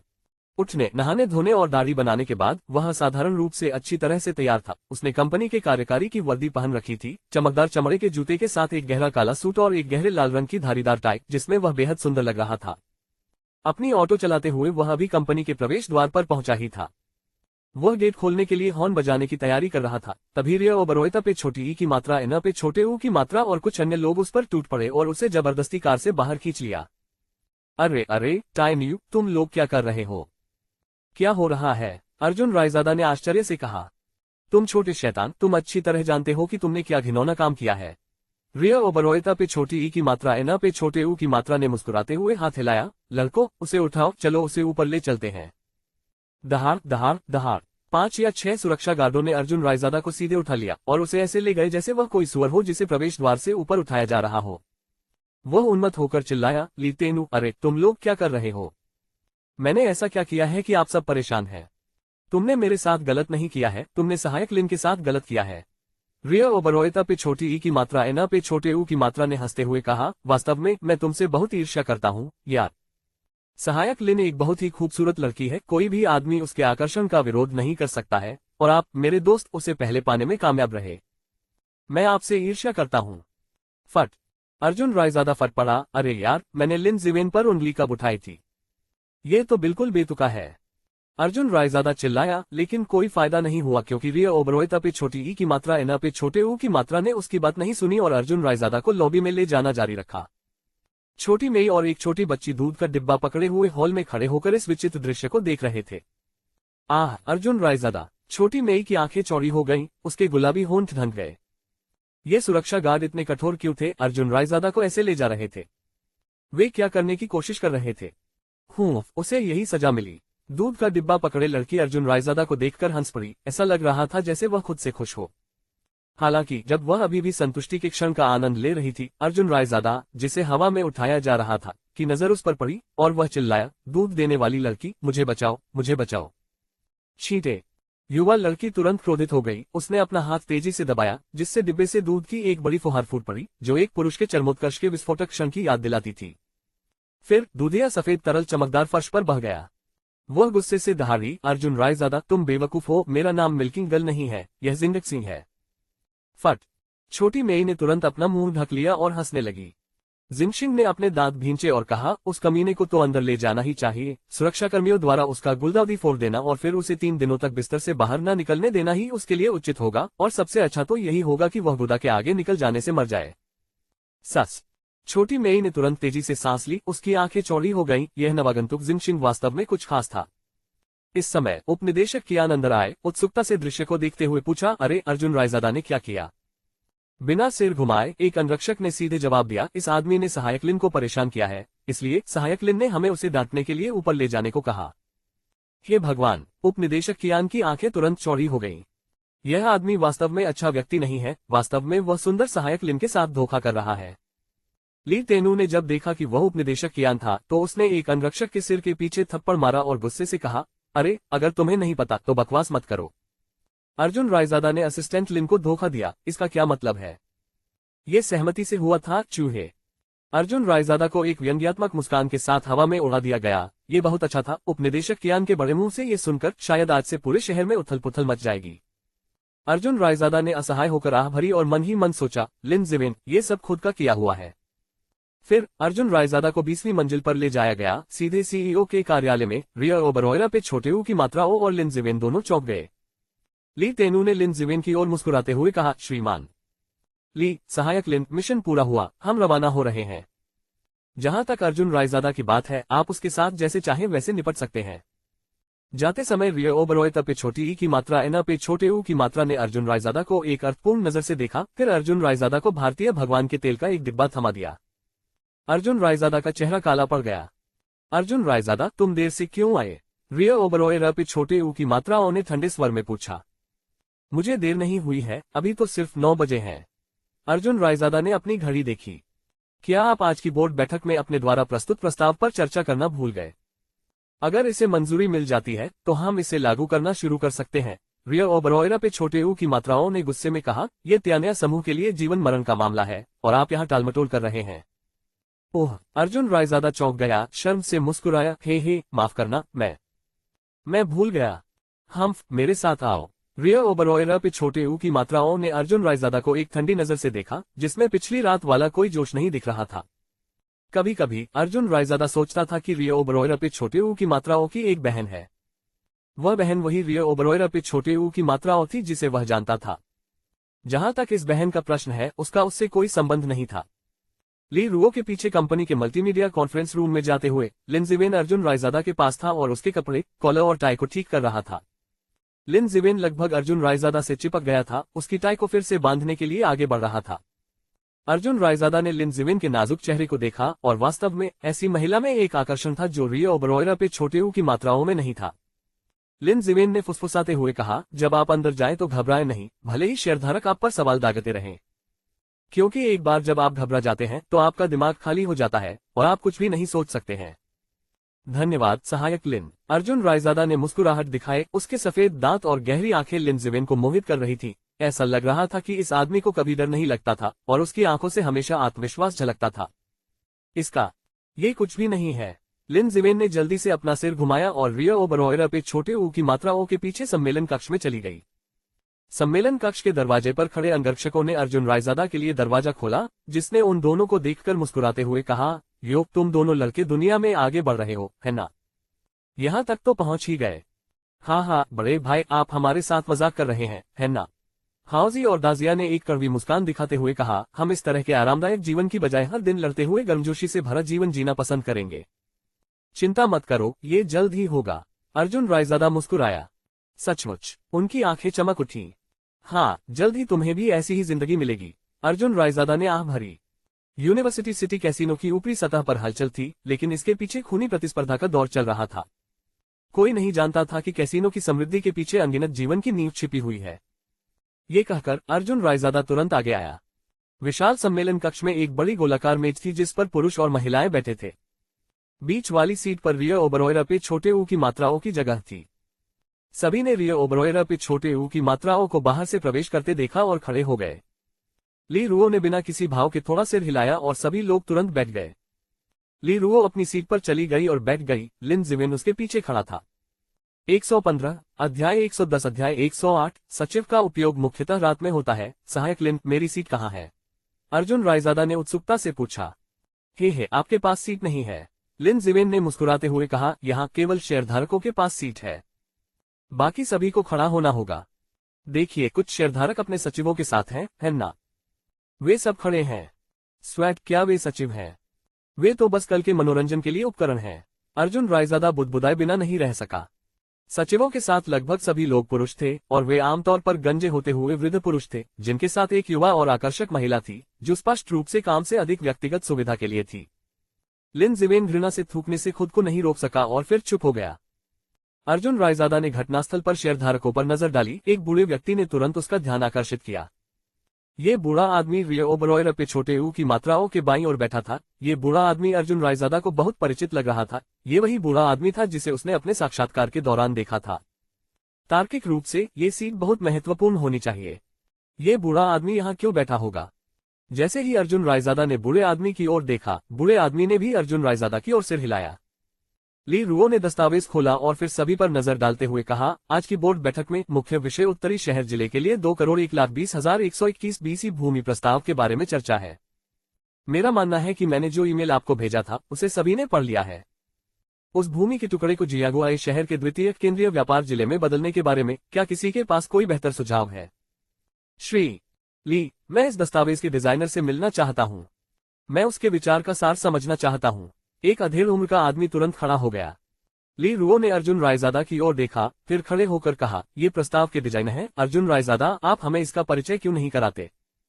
खांसी। अर्जुन रायजादा आगे बढ़ा, यार, मैंने कदम का गलत अनुमान लगा लिया और वह सीधे रियो ओबरॉय पे छोटे ऊ की मात्राओं की पीठ से टकरा गया। वास्तव में मुख्य बल सीधे रियो ओबरॉय पे छोटे ऊ की मात्राओं के नितंबों पर पड़ा, जो विशेष रूप से प्रमुख थे। इस प्रभाव से रियो ओबरॉय पे छोटे ऊ की मात्राओं आगे की ओर झुक गई। उसके हाथ सम्मेलन की मेज पर थे और अर्जुन रायजादा ने जल्दी से उसकी कमर पकड़ ली, इस डर से कि वह गिर जाएगी। तो वह वहां था, अपने सामने के हिस्से को रियो ओबरॉय पे छोटे ऊ की मात्राओं की प्रमुख पीठ के खिलाफ दबाते हुए, ऐसी मुद्रा बनाए हुए। ये दृश्य देखकर कमरे में सन्नाटा छा गया। ली रुओ का चेहरा लाल हो गया और उनकी अजीब मुद्रा संकेतात्मक थी।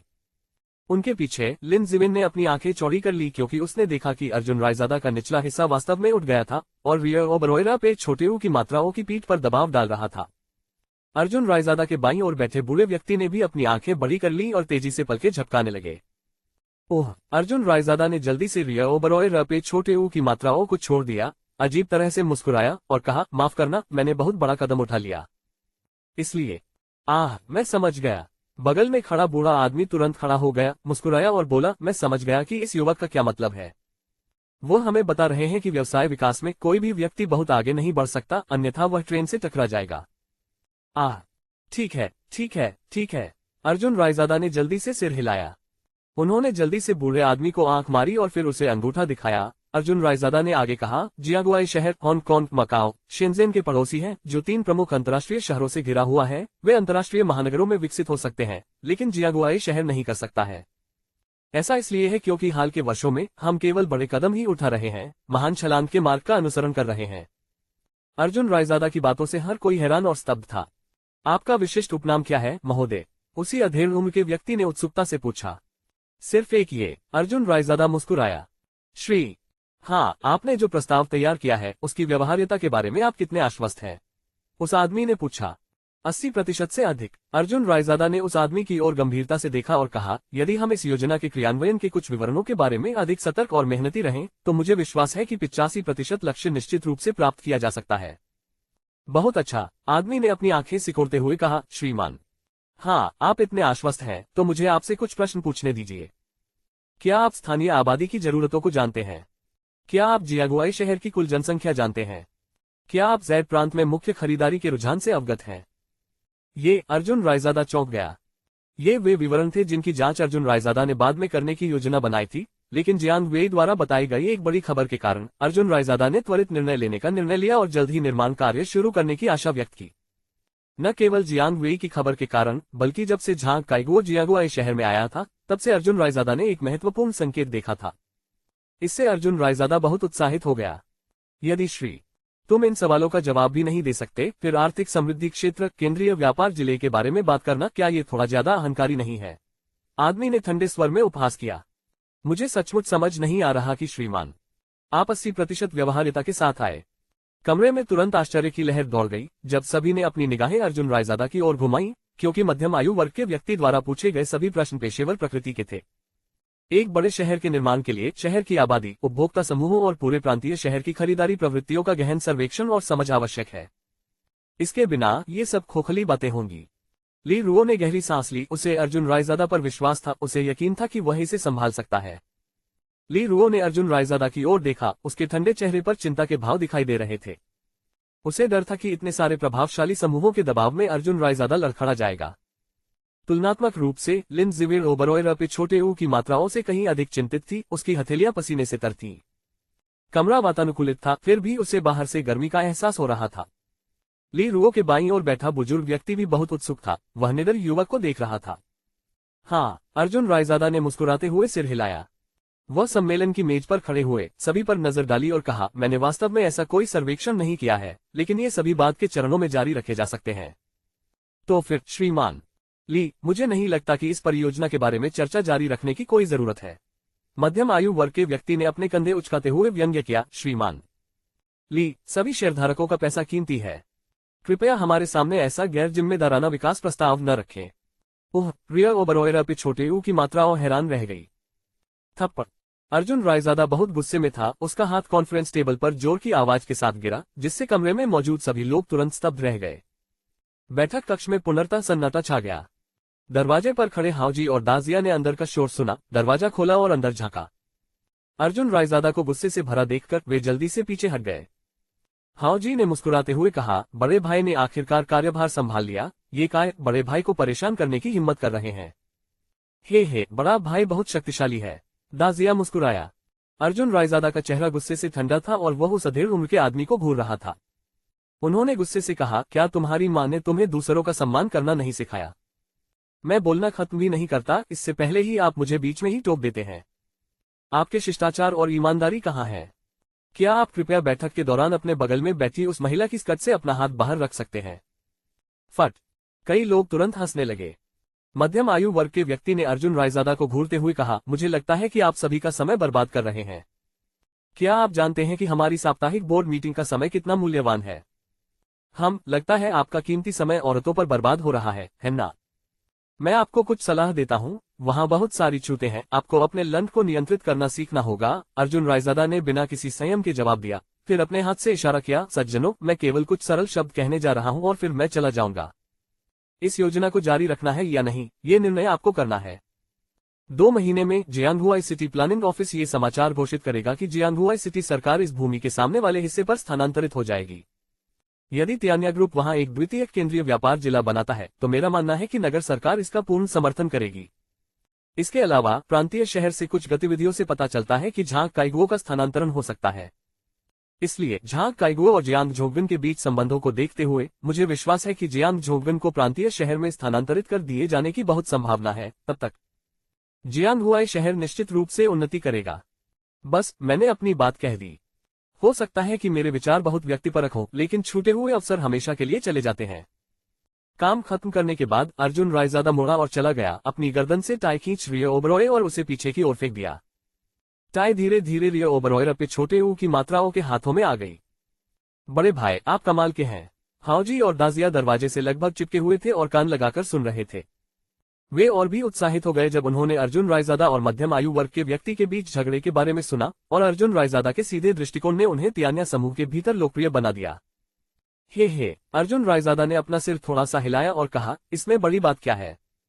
ठीक है, अब मैं चलता हूँ। आप लोग अच्छा काम करते रहें, मैं बाद में आपको ढूंढ लूंगा। जरूर। दोनों ने तुरंत सिर हिलाया। अर्जुन रायजादा के जाने के बाद बैठक कक्ष शांत हो गया।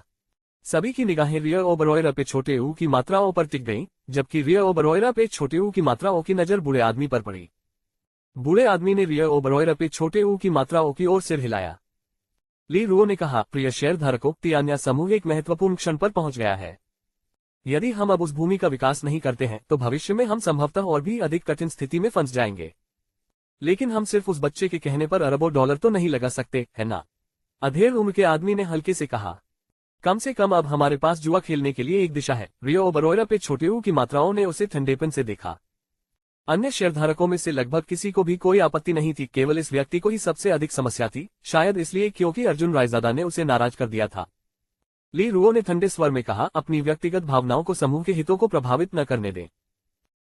अधेड़ उम्र के आदमी ने ठंडी सांस ली, अपने बगल में बैठी चुलबुली औरत को गले लगाया और कुछ नहीं कहा। 116 अध्याय 111 अध्याय 109 विवाह का मुद्दा। उस समय बूढ़ा आदमी आखिरकार खड़ा हुआ और हंसते हुए बोला, देवियों और सज्जनों, अर्जुन रायजादा ने जो उल्लेख किया है वह गलत नहीं है। शहर सरकार ने वास्तव में अपनी योजना में ऐसा निर्णय लिया है। जहां तक प्रांतीय समिति स्तर पर आंदोलनों का सवाल है, वह हमारी जानकारी से परे है। हालांकि चूंकि अर्जुन रायजादा ने यह मुद्दा उठाया है, इसलिए हम इस पर गौर कर सकते हैं। अगर हमें सचमुच पता चलता है कि जियांगझोंगन को प्रांतीय समिति में स्थानांतरित किया जा सकता है, तो हम सचिव जियांग के साथ अपने संबंधों में पिछड़ने का जोखिम नहीं उठा सकते हैं। श्री ली तियान्या बिल्कुल सही कह रहे हैं। सभी ने सहमति में सिर हिलाया। उस दिन पूरे जोश के साथ मैंने उस जमीन के टुकड़े को लेकर यान बुआ के साथ आमने सामने की लड़ाई की, जिसके कारण आज ये स्थिति उत्पन्न हुई। श्री ली तियान्या ने उनकी ओर देखते हुए क्षमा याचना करते हुए कहा, मैंने आप सभी को निराश किया है। बड़े सज्जन को ऐसा नहीं कहना चाहिए।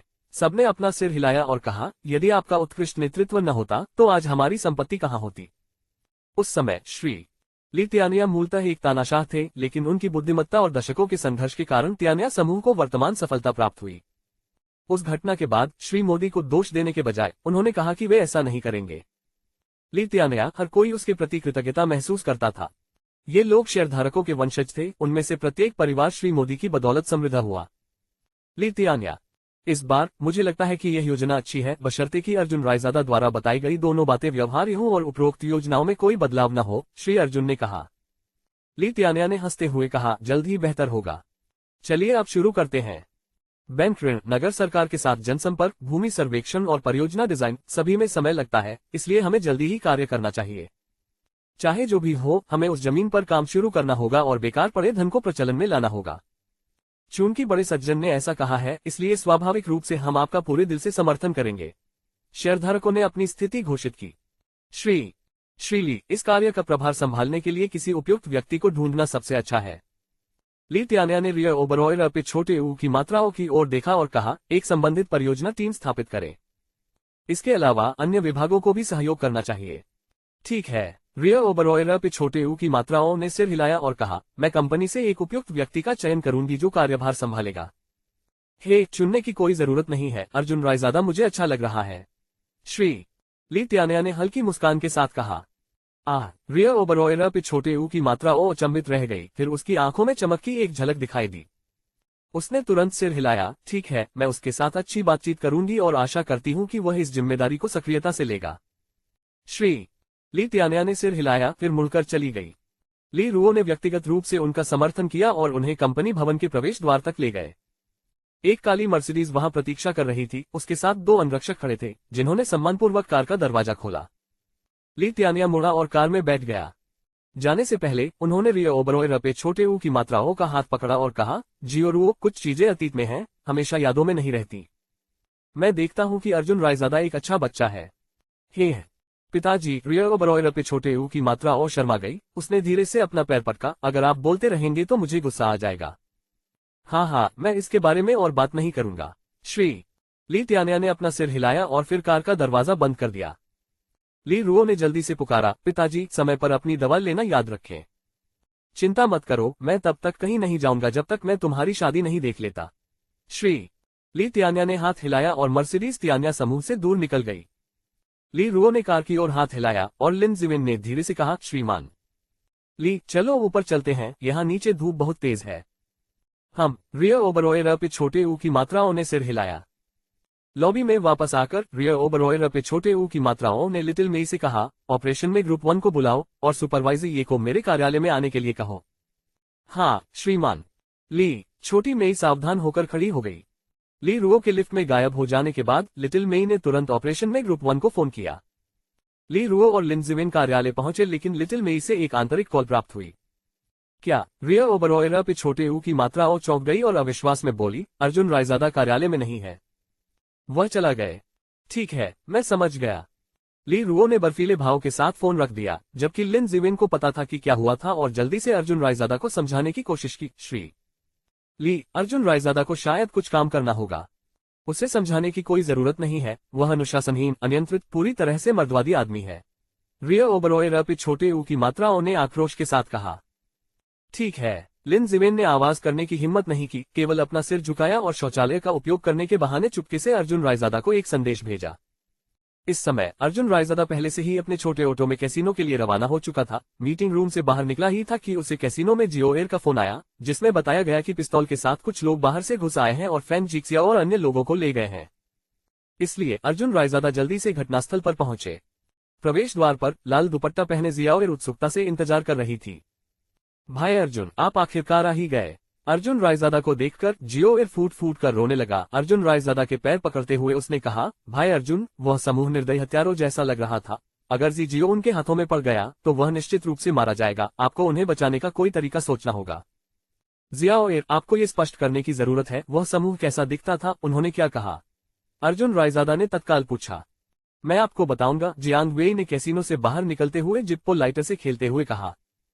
उसने अर्जुन रायजादा की ओर देखा और कहा, वे झांग दादन के छोटे भाई थे और वे सभी उसकी टीम के मुख्य सदस्य हैं, इसलिए फैंग जिक्सियाओ पर इस हमले के पीछे शायद कोई रंजिश है, अन्यथा झांग दादन जेल में होने के कारण वह विशेष रूप से फैंग जिक्सियाओ को निशाना नहीं बनाता। लानत है, अर्जुन रायजादा ने ठंडे स्वर में जियांग वेई को घूरते हुए कहा, क्या तुम मुझे बता रहे हो कि तुमने फैंग जिक्सियाओ को उनके द्वारा ले जाते हुए देखा था?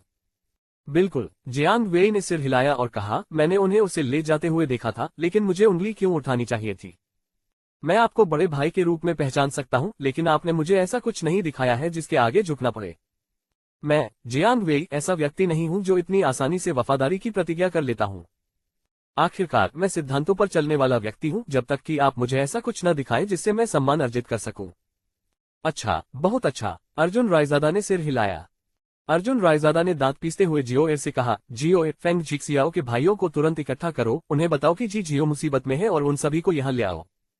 ठीक है। हालांकि जियाओ एयर केवल 12 या 13 साल का था, लेकिन उसकी परिपक्वता का मतलब था कि उसमें एक बड़े व्यक्ति की लड़ाकू भावना थी। ये बच्चा, जो अभी 6ठी कक्षा में है, वास्तव में एक वयस्क की तरह भाइयों को बुलाना शुरू कर दिया। फोन आने लगे और 1 दर्जन से अधिक छोटे भाई इलेक्ट्रिक स्कूटरों पर सवार होकर कैसीनो की ओर आने लगे। ये लोग पूरी रात व्यस्त रहे थे, इसलिए दिन में आराम करने के लिए वे घर चले गए। जियो एयर के कॉल प्राप्त करने के बाद वे एक एक करके जल्दी से वहां पहुंचे। उन्होंने अपना सारा प्रयास कैसीनो में लगा दिया, ये सोचकर कि यदि कैसीनो शुरू हो जाए तो उनका जीवन बेहतर हो जाएगा। लेकिन अब कैसीनो के खुले बिना ही फैंग जिक्सियाओ को छीन लिया गया था। जियो एयर, क्या हो रहा है? जियो को क्या हुआ? भाई अर्जुन, आप भी यहाँ हैं।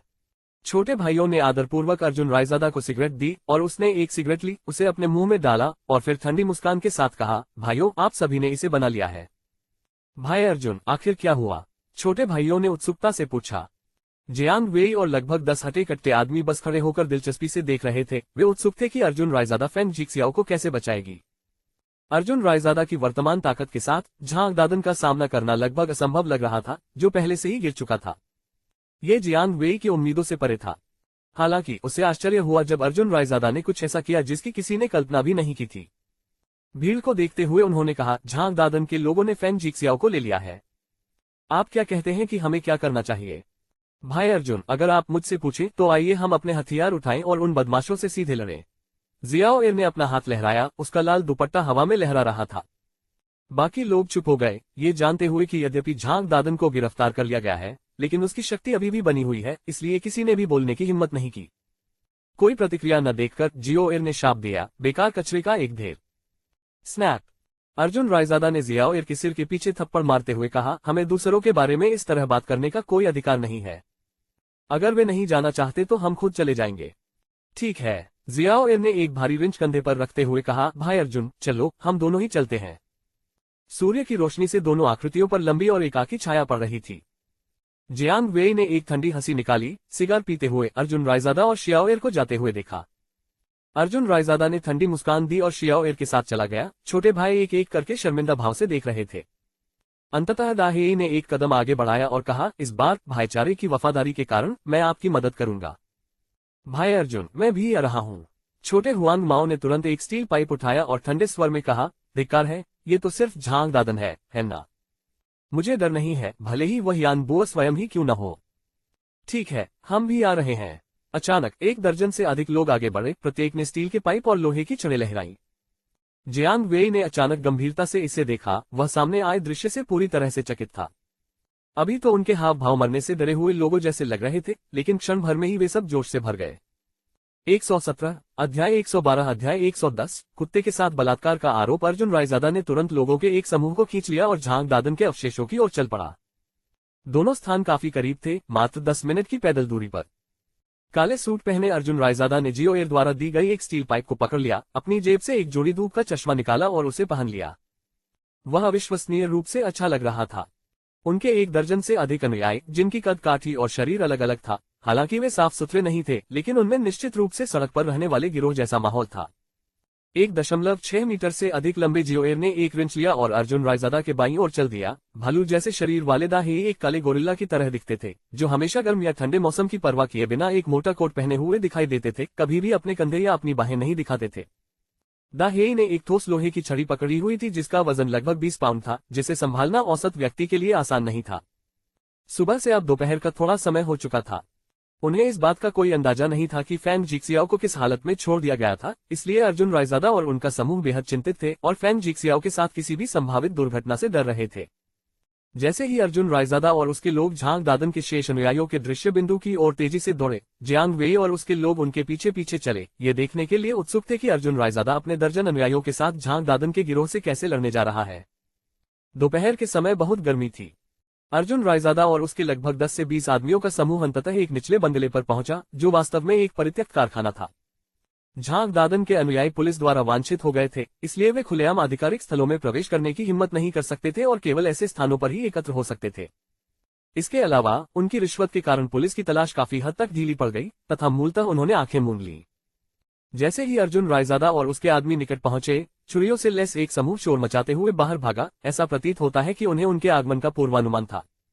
तुम अर्जुन रायजादा हो? काले कपड़े पहने एक आदमी आगे बढ़ा, उसके मुंह से सिगरेट लटक रही थी और उसके पीछे दर्जनों हटे कट्टे आदमी हाथ में चाकू लिए खड़े थे। आप कौन हैं? अर्जुन रायजादा ने ठंडी मुस्कान के साथ जवाब दिया। मैं झांग दादन के आदमियों का शीर्ष योद्धा हूँ, जिसे बिग चिकन के नाम से जाना जाता है, जिससे हर कोई डरता है और यहाँ तक कि भूत भी चिंतित रहते हैं। काले कपड़े पहने आदमी ने हाथ में सिगरेट ली अर्जुन रायजादा की ओर प्रभावशाली नजरों से देखते हुए कहा। जैसे ही वह व्यक्ति बोला, उसके आसपास खड़े उसके अनुयायी जोर जोर से हंसने लगे। जियाओ एर ने आश्चर्यचकित होकर उस आदमी को घूरा और उत्सुकता से पूछा, बड़े भाई, आपका बड़ा चिकन कहाँ है? मैं इसे नहीं देख सकता। अरे जरा गौर से देखो, आदमी ने अपनी सांस रोककर कहा। उसका पेट कस गया और सचमुच उसकी जांघों के बीच की चीज स्वाभाविक रूप से ऊपर उठ गई। तालियों की गड़गड़ाहट के साथ सीटियां बजाते हुए अनुयायियों के एक समूह ने अपने बॉस का उत्साहवर्धन किया। जियो एर ने मुंह बनाया, अपनी सपाट जांघों पर नजर डाली, जिप खोली और अपने अविकसित हिस्से को पकड़कर कहा, तुम्हारा इतना बड़ा क्यों है? हाँ छोटे भाई, बेहतर होगा कि तुम कुछ साल और दूध पीते रहो। बाल्डी तुरंत मुस्कुराया और हंसा। जियो एर ने कहा, मैं केवल इतनी ही बुरी हूँ, बस तुम रुको, मैं निश्चित रूप से तुम्हारे बिग चिकन से आगे निकल जाऊंगी। हाँ, सब लोग फिर से हंस पड़े। अर्जुन रायजादा आगे बढ़ा और बिग चिकन नाम के आदमी की तरफ हाथ हिलाते हुए बोला, अरे अपनी पतलून में टूथपिक छिपाकर, क्या तुम्हें अपने छोटे भाई को चाकू मारने का डर नहीं है? अशिक्षित, सचमुच डरावना। एक खर्राटे के साथ अर्जुन रायजादा के पीछे खड़े उसके अनुयायी जोर से हंस पड़े और जियो एर ने भी मुस्कुराते हुए कहा, ये तो वाकई बहुत बड़ा टूथपिक है। हाँ, सब लोग पागलों की तरह हंसने लगे। बिग चिकन नामक आदमी का चेहरा गंभीर हो गया।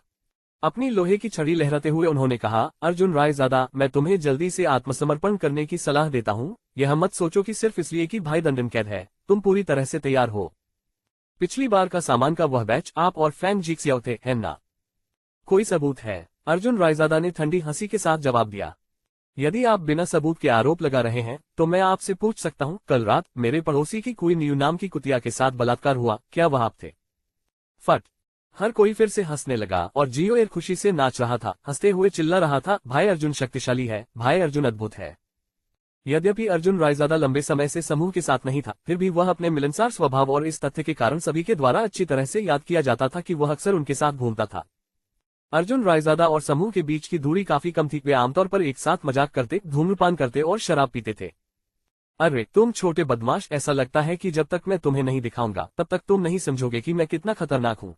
बिग चिकन ने ठंडी हंसी उड़ाई और हाथ हिलाया, भाइयों, इस बच्चे को पकड़ो और इससे जानकारी इकट्ठा करो। हाँ, भीड़ तेजी से आगे बढ़ी। यद्यपि बाहर केवल 20 लोग ही थे, फिर भी 1 दर्जन लोग तुरंत ही इमारत से बाहर निकल आए। अचानक भाई दंदन के 30 से अधिक अधीनस्थ एकत्र हो गए, जबकि अर्जुन रायजादा के पक्ष में 20 से भी कम थे।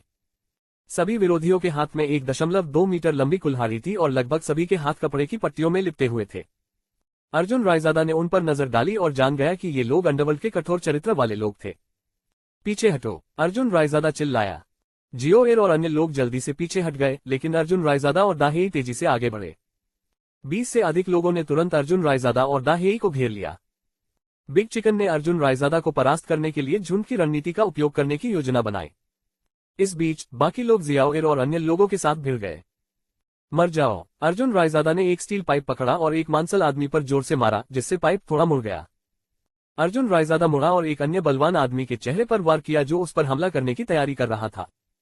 वह व्यक्ति तुरंत जमीन पर गिर पड़ा, उसने अपना चेहरा पकड़ लिया और अपने दांतों के साथ साथ कई बार खून भी थूक दिया। अरे मार डालो उन्हें, वे पहले ही हमारे 2 भाइयों को मार चुके हैं। धूप का चश्मा पहने एक हृष्ट-पुष्ट आदमी ने हाथ हिलाया, जबकि बिग चिकन बाहर कमान संभाल रहा था। वह अपने 2 अधीनस्थों के साथ वहां खड़ा था, बहुत ऊंचा और शक्तिशाली होने का दिखावा कर रहा था और सिगरेट पी रहा था। अब झांग दादन अंदर था और बाहर की हर चीज का प्रभारी वही था। सत्ता की चाहत का स्वाद चखकर वह विशेष रूप से उत्साहित था। भीड़ फिर से आगे बढ़ी। अर्जुन रायजादा और दाहेई एक दूसरे के पीछे आ गए। दाहेई, इस बार चलो कंधे से कंधा मिलाकर लड़ते हैं, सिर्फ हम दोनों। अर्जुन रायजादा ने थूका, अपना काला सूट जैकेट उतारा, उसे बड़े करीने से मोड़ा और पास में जलाओ लकड़ी के ढेर पर रख दिया। उन्होंने मुस्कुराते हुए कहा, बहुत समय हो गया जब मैंने इतनी रोमांचक लड़ाई लड़ी थी। आज मैं भी जाने दूंगा। दाहेई ने अर्जुन रायजादा को ठंडेपन से देखा और फिर धीरे धीरे उसकी हथेलियों से भूरे सफेद सूती कपड़े को खोला। परत दर परत उसे तब तक खोलता रहा जब तक उसके हाथ उजागर नहीं हो गए। वे किस तरह के हाथ थे? अर्जुन रायजादा के वर्णन से परे काले, कठोर और लगभग घट्टे और निशानों से ढके हुए। ये कल्पना करना कठिन था कि ये मानव हाथ थे। अर्जुन रायजादा जानता था कि ये दाहेई के पिछले जीवन में मुक्केबाजी का अभ्यास करने के निशान थे। ये मुठ्ठियां निश्चित रूप से दाहेई की विस्फोटक शक्ति का स्रोत थीं। ठीक है, अर्जुन रायजादा ने मुस्कुराते हुए कहा। चल दर। तुरंत ही अर्जुन रायजादा और दाहेई एक ही समय में भीड़ में कूद पड़े। दाहेई की मुठ्ठियां अजेय हथियारों की तरह थीं। उनके हाथों और पैरों का समन्वय इतना शानदार था कि अर्जुन रायजादा भी उनका उत्साहवर्धन करने से खुद को नहीं रोक सका। दाहेई की गतिविधियों से अर्जुन रायजादा उसके अतीत के गौरव और उपलब्धियों को स्पष्ट रूप से समझ सकता था। अर्जुन रायजादा मुस्कुराया, मुड़े हुए स्टील पाइप को फिर से पकड़ लिया और आगे बढ़ गया। यद्यपि उनकी संख्या 20 से अधिक थी, फिर भी वे अर्जुन रायजादा और दाहेई के हमले में शीघ्र ही गिर पड़े। भारी सांस लेते हुए अर्जुन रायजादा ने अपनी विजय का जायजा लिया और मुस्कुराते हुए कहा, दाहेई, मुझे तुमसे एक अधिक मिला है। दाहेई ने सिर हिलाया, उसकी आंखों में चमक थी। छी, बिग चिकन अब और शांत नहीं बैठ सकता था। अर्जुन रायजादा और लंबे हटे कट्टे व्यक्ति को देख रहा था, लगभग गिर रहा था। चीची, 2 आदमियों ने उसके 20 से अधिक सख्त लोगों को हरा दिया था। न केवल बिग चिकन बल्कि बगल से देख रहे जियांग वेई भी दंग रह गए। उसने यह उम्मीद नहीं की थी कि अर्जुन रायजादा अकेले ही झांग दादन के क्षेत्र पर आक्रमण करने की हिम्मत करेगा। वह दबे पांव चलकर जलाओ लकड़ी के पास अर्जुन रायजादा को देखने लगा। हौंकते हुए भी सूरज की रोशनी में जियांग वेई ने अर्जुन रायजादा की आंखों में एक युद्ध जैसी चमक देखी। जियांग वेई ने भयभीत होकर कहा, इस आदमी को सचमुच कम नहीं आंका जा सकता। युवा मास्टर जियांग, उनके साथ इतना परेशान क्यों हो रहे हो? एक अधीर अधीनस्थ ने कहा। चलो यहां से चले जाएं, उनसे क्यों उलझना? तुम्हें पता है, जियांग वेई ने व्यंग्य करते हुए कहा, मेरे बूढ़े पिता मुझे पूरे दिन ऐसा वैसा नहीं करने देंगे। मुझे कुछ परिणाम दिखाने होंगे, है ना? मैं उन्हें और कैसे समझाऊंगा? मैं देखता हूं कि अर्जुन रायजादा सरल नहीं है। कौन जाने, उनका अनुसरण करने से मेरा भविष्य उज्जवल हो जाए। ठीक कहा, युवा मास्टर जियांग। अधीनस्थ ने जियांग वेई की बात का विरोध करने की हिम्मत नहीं की। उसने सिर हिलाया और झुक गया। गिरोह को देखकर जियांग वेई असहज महसूस कर रहा था, क्योंकि ये लोग उसे वह गहन भाईचारा नहीं दे पा रहे थे जिसकी उसे चाहत थी। ठीक उसी तरह जैसे जब अर्जुन रायजादा ने गुस्से में आकर मात्र 13 साल के बच्चे के साथ जीजियाओ को बचाने की हिम्मत की थी। सिर्फ इसी वजह से जियांग वेई का अर्जुन रायजादा के प्रति अनुमान नाटकीय रूप से बढ़ गया था। 118 अध्याय 114 अध्याय 111 छिपी हुई हत्या। वास्तव में कोई नहीं जानता था कि दाहेई ने इसी कारण से अर्जुन रायजादा को मदद देने का फैसला किया था। इस घटना के बाद दाहेई पूरी तरह से बदल गया और तब से हिडन किल टीम में अर्जुन रायजादा के भरोसेमंद लेफ्टिनेंटों में से एक बन गया। आओ लोगों, इस आदमी को मेरे लिए नीचे ले आओ। बिग चिकन गुस्से से दहाड़ा जब उसके छोटे भाइयों का एक समूह हथौड़े पकड़े हुए आगे बढ़ा। अर्जुन रायजादा, शांत और संयमित, ने जमीन से एक माचिटे उठाया और मुस्कुराते हुए कहा, याओ यू, उस लड़की को चाकू चलाना बहुत पसंद है, इसलिए मैं आज इसे आजमाऊंगा। बोलते हुए अर्जुन रायजादा ने अपने हाथ में चाकू घुमाया, अपने पैरों को आगे बढ़ाया और वह बिजली की चमक की तरह आगे बढ़ा। ब्लेड हवा में चीरता हुआ खून फैल गया और हर जगह बिखर गया। अर्जुन रायजादा रक्तपात के बीच नृत्य कर रहा था। यदि दाहेई की मुठ्ठियां और मजबूत पैर विस्फोटक थे, तो अर्जुन रायजादा का चाकू का काम निश्चित रूप से कलात्मकता का एक तमाशा था। अर्जुन रायजादा बिजली की तरह चलता था, उसकी चाल तेज थी। एक ही वार में 3 छोटे भाई गिर जाते थे, एक वार में 2 गिर जाते थे। इस गति ने बिग चिकन को एहसास दिलाया कि चाहे उसके पास कितने भी लोग हों, वे अर्जुन रायजादा और दाहेई के हमले को नहीं रोक सकते। इसलिए बिग चिकन ने तुरंत अपने अधीनस्थों को सीटी बजाने और आसपास के सभी लोगों को बुलाने का निर्देश दिया। हालांकि जो लोग आए थे वे उनके अधीनस्थ नहीं थे, बल्कि बड़ी संख्या में पुलिस अधिकारी थे। झांग यानतों को एक सार्वजनिक चेतावनी मिली जिसमें कहा गया था कि यहाँ बड़ी संख्या में गुंडे क्षेत्र के लिए लड़ रहे हैं। दोनों पक्ष हथियारों से लैस हैं, जिनमें चाकू जैसी खतरनाक वस्तुएं भी शामिल हैं। स्थिति की गंभीरता को देखते हुए झांग यानतों तुरंत 10 से अधिक अधिकारियों के साथ घटनास्थल पर पहुंचे। 3 पुलिस गाड़ियां सायरन बजाते हुए तेजी से दौड़ रही थीं। बिग चिकन और अन्य लोगों को पीछे हटने के बजाय सायरन ने जमीन पर अधमरे पड़े लोगों को खड़ा कर दिया। गुंडों को पुलिस से कम डर था, उन्हें असली डर अर्जुन रायजादा जैसे सक्षम लड़ाकों से था। भाई चिकन, पुलिस आ गई है। एक छोटा भाई जल्दी से बड़े चिकन के चारों ओर इकट्ठा हो गया। अरे, इसमें डरने की क्या बात है? बिग चिकन ने ठंडी सांस लेते हुए कहा, मैं अपने जीवन में जिस चीज से सबसे ज्यादा नफरत करता हूं वह है पुलिस। जब कोई बड़ी घटना घटती है तो पुलिस का कोई नामोनिशान नहीं रहता, जरा सी बात पर पुलिस आ जाती है। गुच्छा, बेकार चीजें खाना और मल त्यागना। तब तो फिर हमें पुलिस से लड़ना चाहिए या उन लोगों से? छोटे भाई ने जल्दी से पूछा। हम अब किसी से नहीं लड़ रहे हैं, पुलिस को इसे संभालने दो। बिग चिकन मुस्कुराया और कहा, हम स्टेशन जाते हैं, कोई हमें कवर करेगा। वे अंदर जाते हैं। हे, हम कुछ पैसे खर्च करते हैं, पुलिस को कानूनी रूप से उन्हें मारने दें। वाह, ये सही है, भाई चिकन बहुत चालाक है। छोटे भाई ने तुरंत सिर हिलाया। अर्जुन रायजादा ने शानदार ढंग से टॉर्नेडो किक का प्रदर्शन किया और आखिरी छोटे भाई को जमीन पर गिरा दिया। विमान के उतरने के बाद बड़ी संख्या में पुलिस अधिकारियों ने घटनास्थल को घेर लिया। झांग यांटोग ने पिस्तौल थामे हुए मानो किसी बड़े दुश्मन का सामना कर रहे हो, सख्ती से आदेश दिया, पुलिस मामले को संभाल रही है, सभी लोग अपने हथियार नीचे रख दें, अपने हाथों को अपने सिर पर रखें, नीचे बैठ जाएं। झांग यांटोग की फटकार से गुंडों ने अपने हथियार नहीं गिराए, बल्कि वे पुलिस पर दहाड़ने लगे, जिससे अधिकारी डरकर पीछे हट गए। वे अपनी बंदूकें थामे संघर्ष कर रहे थे और झांग यांटोग ने आंखें सिकोड़ते हुए देखा कि पुलिस में हमेशा कुछ लोग ऐसे होते हैं जो अयोग्य होते हैं। तुम क्या कर रहे हो, तुम क्या कर रहे हो? झांग यांटोग ने चेतावनी देते हुए निर्णायक रूप से अपनी बंदूक चला दी। ठीक है, सब लोग उन्हें छोड़ दो, कैप्टन झांग को कुछ सम्मान दो। बिग चिकन ने मुंह में सिगरेट दबाए राख झाड़ते हुए कहा, पुलिस और लुटेरे सब परिवार हैं, एक दूसरे पर हमला करने की इतनी जल्दी क्यों? बिग चिकन वास्तव में दुनिया के तौर तरीकों को जानता था तथा स्वर्ग के रहस्यों को उजागर करता था। पुलिस और डाकू तो एक ही परिवार के सदस्य हैं, फिर वे एक दूसरे का कत्ल क्यों करें? सरसराहट सरसराहट। सभी ने अपनी अपनी कुल्हाड़ी जमीन पर गिरा दी, जबकि अर्जुन रायजादा और अन्य लोग अभी भी स्टील के पाइप, लोहे की छड़ें और ऐसे ही अन्य औजारों को पकड़े हुए थे। झांग यांटोग ने उपहास करते हुए कहा, अर्जुन रायजादा, अपने आदमियों को अपना सामान नीचे रखवा दो, वरना मुझे असभ्य होने का दोष मत दो। फेंग जियाओ को छोड़ दो, वरना मैं आसानी से पीछे नहीं हटूंगा। अर्जुन रायजादा ने अपने दांत भींच लिए। जब तक फेंग जियाओ और अन्य को रिहा नहीं किया जाता, अर्जुन रायजादा आसानी से इसे जाने नहीं देगा। झांग यांटोग घबरा गई, यह आदमी हमेशा उसके लिए परेशानी क्यों पैदा करता है? क्या उसे यह नहीं पता था कि पिछली बार जब उसने लियू जुनेवान को पीटा था तो उसे उसके लिए बहुत कुछ छिपाना पड़ा था, और अब वह फिर से हर जगह परेशानी पैदा कर रहा है। सब कुछ पुलिस पर निर्भर है, अपने आदमियों से कहो कि वे अपने हथियार नीचे रख दें। झांग यांटोग की ठंडी आवाज ने आदेश दिया। ऐसा नहीं हो सकता, अर्जुन रायजादा गुस्से से चिल्लाया। भाइयों, तुरंत आगे बढ़ो, मेरे लिए फेंग जियाओ को ढूंढो। दहाड़ दहाड़ दहाड़। भीड़ गुस्से से दहाड़ रही थी, हर कोई अपने दांत पीस रहा था और वे अंदर घुस रहे थे। झांग यांटोग की आंखें चौड़ी हो गईं, ये कमीने पुलिस के सामने अभी भी इतने लापरवाह थे। जैसे ही पीछे खड़ी पुलिस अर्जुन रायजादा और अन्य लोगों से निपटने के लिए दौड़ी, झांग यांटोग ने उन्हें रोक दिया। झांग यांटोग ने हल्के से गुनगुनाया, उन्हें जाने दो, पहले मेरे लिए इन लोगों को गिरफ्तार करो। हाँ, पीछे खड़ी पुलिस ने तुरंत सिर हिलाया। फिर बिग चिकन और अन्य लोगों को एक एक करके हथकड़ी लगा दी गई। जो लोग घायल हो गए थे और कटने से खून से लथपथ थे, झांग यांटोग ने अपना फोन खोला और आपातकालीन सेवाओं को फोन किया। एम्बुलेंस से चीखती हुई आई, कई एम्बुलेंसें घायल लोगों को जल्दी से ले गईं। बिग चिकन मानो उसके साथ कुछ हुआ ही ना हो, झांग यांटोग और अर्जुन रायजादा के आसपास मौजूद अन्य लोगों को देखते हुए घटनास्थल पर खड़ा रहा और मुस्कुराया, अब देखने के लिए एक अच्छा शो होगा। अर्जुन रायजादा और उसका समूह पुरानी फैक्ट्री में भाग गया। अंदर मंद रोशनी में फेंग जियाओ और अन्य लोग वास्तव में हवा में लटके हुए थे, उनके मुंह पर पारदर्शी टेप लपेटा हुआ था जिससे वे चिल्ला न सके। इस समय फेंग जियाओ और अन्य लोग बिल्कुल भी बोल नहीं सकते थे। उनमें से प्रत्येक की आंखें बंद थीं, उनके सिर से खून बह रहा था, उनके कपड़े भीग रहे थे और फिर उनकी पतलून की टांगों से खून टपक रहा था। वे सब वहां लटके हुए शवों की तरह लटके हुए थे। धिक्कार है इन जानवरों पर, अर्जुन रायजादा ने शाप दिया। जियाओ, भाई जियाओ। जियाओ एर ने तुरंत फेंग जियाओ के पैरों को गले लगा लिया और रोने लगी। दाहे, जल्दी से उन्हें छोड़ दो, अर्जुन रायजादा चिल्लाया, और फिर भाइयों ने एक एक करके फेंग जियाओ और अन्य को बीच हवा से नीचे उतार दिया।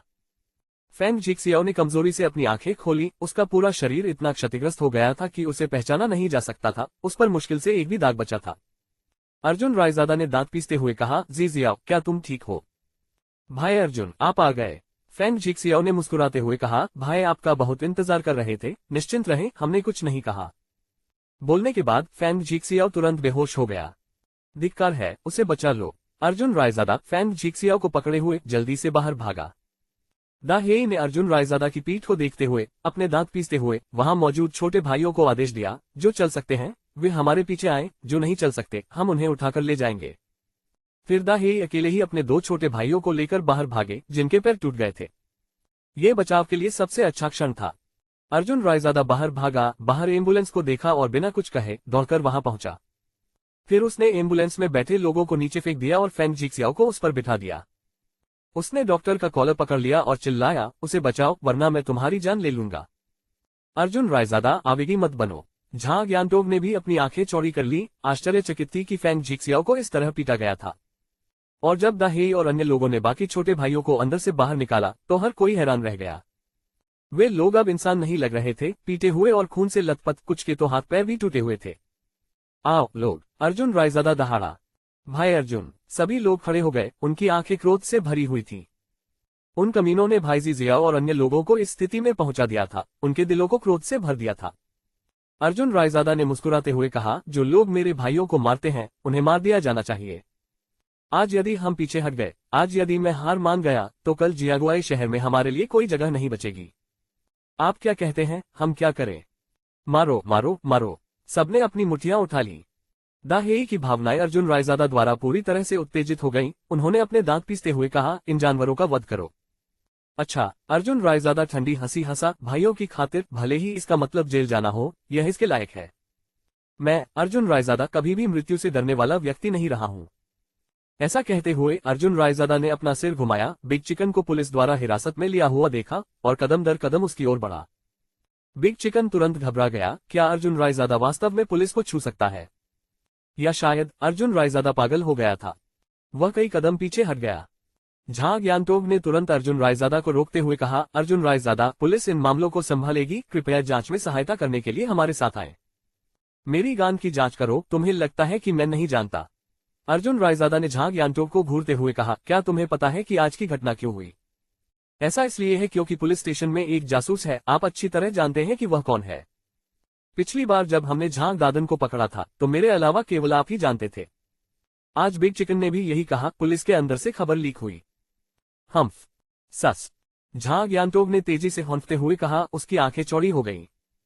उसने अविश्वास में अपना सिर हिलाते हुए कहा, नहीं नहीं, ये संभव नहीं है, जानकारी मुझसे लीक नहीं हुई है।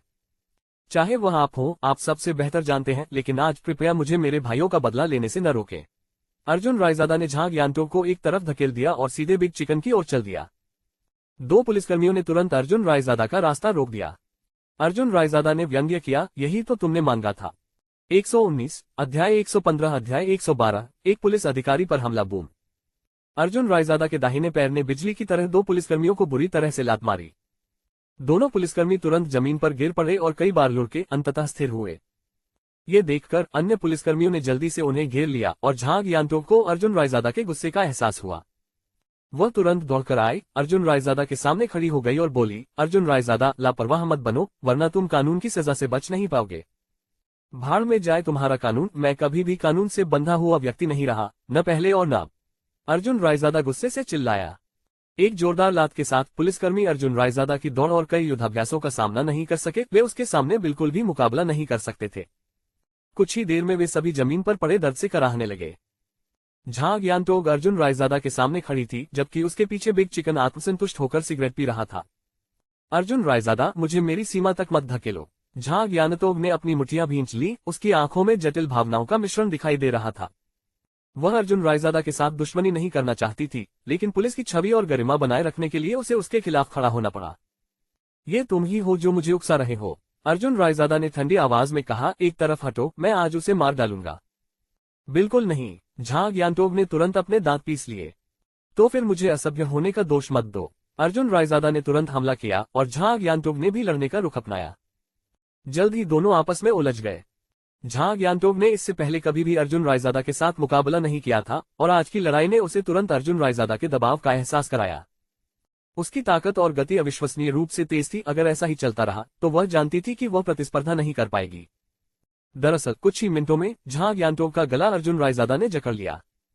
अर्जुन रायजादा ने उसका गला पकड़ते हुए और दांत पीसते हुए कहा, औरत, मुझे उकसाओ मत, वरना मैं तुम्हें भी मार डालूंगा। नहीं नहीं, झांग यानटोग का चेहरा लाल हो गया क्योंकि अर्जुन रायजादा ने उसका गला दबा दिया। अर्जुन रायजादा के एक झटके से झांग यानटोग तुरंत जमीन पर गिर पड़े। बिग चिकन घबरा गया था। शुरू में उसने सोचा था कि झांग यांटोग अर्जुन रायजादा को हरा सकती है, लेकिन उसने ये उम्मीद नहीं की थी कि वह भी हार जाएगी। घबराए हुए स्वर में बिग चिकन ने कहा, भाई अर्जुन रायजादा, हम इस पर बात कर सकते हैं, आइए इस पर चर्चा करें। ठीक है, अपनी जान सौंप दो। अर्जुन रायजादा एक कुल्हाड़ी पकड़े हुए था। बिग चिकन मुड़ा और भाग गया, लेकिन अर्जुन रायजादा उसे आसानी से भागने नहीं दे रहा था। तेज कदमों से वह शारीरिक रूप से प्रभावशाली किंतु आंतरिक रूप से कमजोर बिग चिकन के सामने खड़ा हो गया। अपनी भयंकर उपस्थिति के बावजूद बिग चिकन धूम्रपान, शराब पीने और स्त्रियों के साथ संबंध बनाने की अपनी आदतों के कारण कमजोर हो गया था, जिसने उसे खोखला कर दिया था। अर्जुन रायजादा ने अपना माचेता उठाया और हर कोई आश्चर्य से देखने लगा। जियांग वेई ने बड़ी मुश्किल से निगला, यह विश्वास करने में असमर्थ था कि अर्जुन रायजादा वास्तव में हमला करेगा। हालांकि बिग चिकन कुख्यात रूप से दुष्ट था, फिर भी ऐसी स्थितियों में उसे कानून द्वारा संरक्षित किया गया था। दा हेई की आंखें तेजी से चमक उठी और सोचने लगा, अगर तुमने अभी हमला किया तो मैं जीवन भर तुम्हारा पीछा करूंगा। फैंग जिक्सियाओ और अन्य लोगों की आंखें चौड़ी हो गईं। ऐसा मत करो, झांग यांटोग ने कर्कश स्वर में चिल्लाया। जो सूरज की रोशनी में अर्जुन रायजादा ने झिलमिलाती हुई कुल्हाड़ी को क्रूरतापूर्वक नीचे घुमाया। तेज धार वाले ब्लेड ने बिग चिकन का सिर साफ तौर पर काट दिया, जो बाद में जमीन पर लुढ़क गया। सिरविहीन शव से बहुत अधिक मात्रा में खून निकला, जिससे अर्जुन रायजादा खून में भीग गया। बिना पलक झपकाए जिस क्षण खून छिड़का गया, अर्जुन रायजादा ऐसा लगा जैसे उस पर कोई भूत सवार हो गया हो, क्योंकि उसे अचानक पता चला कि उसे खून का स्वाद पसंद है। जियांग वेई हक्का बक्का रह गया। उसे उम्मीद नहीं थी कि अर्जुन रायजादा सचमुच हमला करेगा। इस झटके ने न केवल झांग यांटोग बल्कि अर्जुन रायजादा के भविष्य को भी बर्बाद कर दिया। पीछे खड़ी भीड़ दंग रह गई। युवा मास्टर जियांग यह उम्मीद नहीं की थी कि यह लड़का, जो आमतौर पर हंसता रहता है, महत्वपूर्ण क्षणों में कठोर हो जाएगा। ये सही है, इसीलिए उसका अनुसरण करना उचित है। इसके लिए मरना उचित है। जियांग वेई ने मन ही मन निर्णय लिया कि अब से वह अर्जुन रायजादा का अनुसरण करेगा। यह अर्जुन रायजादा का अपने भाइयों के लिए अपनी जान जोखिम में डालने का चरित्र था, जिसने जियांग वेई को जीत लिया। आजकल कौन सा बॉस अपने मातहतों के लिए इतनी हद तक जा सकता है? अर्जुन रायजादा का अधीनस्थ होना इसके लायक। दा हेई की आंखों में भी उत्साह दिखाई दिया। अर्जुन रायजादा के प्रहार से न केवल पुलिस की गरिमा को ठेस पहुंची, बल्कि उसके अधीनस्थों की भी उसे अविभाजित प्रशंसा प्राप्त हुई। ऐसे बॉस के साथ क्या भविष्य को लेकर कोई चिंता थी? फैंग जिक्सियाओ ने नम आंखों से अर्जुन रायजादा को देखा। न केवल वह बल्कि अन्य अधीनस्थ भी समान रूप से भावुक थे। भाई अर्जुन ने पुलिस के सामने ही बिग चिकन को मार गिराया। वह सचमुच एक सच्चा आदमी था। उन्होंने गलत व्यक्ति का पीछा नहीं किया था। अच्छा काम, अब से मैं तुम्हारा अनुसरण करूंगा। दा हेई ने अपनी मुठ्ठियां भींच ली। झनकार। अर्जुन रायजादा ने चाकू जमीन पर गिरा दिया और शांति से अपनी जेब से सिगरेट निकाली, उसे मुंह में डाला और एम्बुलेंस के पैरामेडिक से प्रसन्नतापूर्वक कहा, उसे बचाने की जहमत मत उठाओ, बस घायलों को जल्दी से बचाओ। अंततः डॉक्टरों को होश आया और उन्होंने घायलों को स्ट्रेचर पर उठाकर एम्बुलेंस में डाल दिया और तुरंत घटनास्थल से चले गए। झांग यांटोग हक्का बक्का रह गया, जबकि पास में खड़े एक पुलिसकर्मी ने जल्दी से कहा, कैप्टन झांग, इस आदमी ने हत्या की है। हाँ, एक हत्या हुई थी। झांग यांटोग बहुत निराश थी। उसे इस बात से नफरत थी कि वह ये चे को रोक नहीं पाए। अब अर्जुन रायजादा ने हत्या कर दी थी। ये कम से कम स्वैच्छिक हत्या थी। उसे मृत्युदंड का सामना करना पड़ सकता है। झांग यांटोग ने हाथ हिलाकर आदेश दिया, उसे ले जाओ। हाँ, पुलिस अधिकारी पास आए। जब पुलिस ने अर्जुन रायजादा को गिरफ्तार करने की कोशिश की तो उसके भाइयों ने ऐसा करने से मना कर दिया। उनमें से प्रत्येक तुरंत उसके चारों ओर खड़े हो गए। जियांग वेई 10 से अधिक लोगों का नेतृत्व कर रहा था और दा हेई कुछ लोगों के साथ। उन्होंने अर्जुन रायजादा के चारों ओर एक सुरक्षा घेरा बना लिया।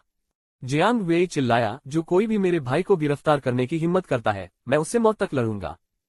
ये सही है, जो कोई भी भाई ये को पकड़ने की हिम्मत करेगा, मैं उन्हें छोड़ने वाला पहला व्यक्ति होऊंगा। दा हेई ने ठंडे स्वर में कहा। उसकी निगाहें झांग यांटोग और उसके पुलिस अधिकारियों की टीम पर टिकी हुई थीं। झांग यांटोग ने यह उम्मीद नहीं की थी कि मामला इतना बिगड़ जाएगा। उसने उन्हें हार्दिक शब्दों में समझाने का प्रयास किया, क्या आपको लगता है कि इस तरह से उसकी रक्षा करने से कोई फर्क पड़ेगा? वह अब एक हत्यारा है और यदि आप उसे शरण देते हैं तो आप उसे सहायता और प्रोत्साहन दे रहे हैं। तुम्हें भी सजा सुनाई जाएगी। अरे, तुम्हें लगता है कि मैं तुमसे डरता हूं? जियांग वेई ने ठंडी आवाज में कहा। झांग यांटोग ने उसकी ओर देखा और कहा, हो सकता है कि आप डरे नहीं हो, लेकिन आपके छोटे भाइयों का क्या होगा? क्या वे डरते नहीं हैं? आपको दूसरों के बारे में सोचना होगा। हम डरते नहीं हैं। चाहे वह जियांग वेई के छोटे भाई थे या फैंग जिक्सियाओ के, वे सभी जोर से चिल्लाए।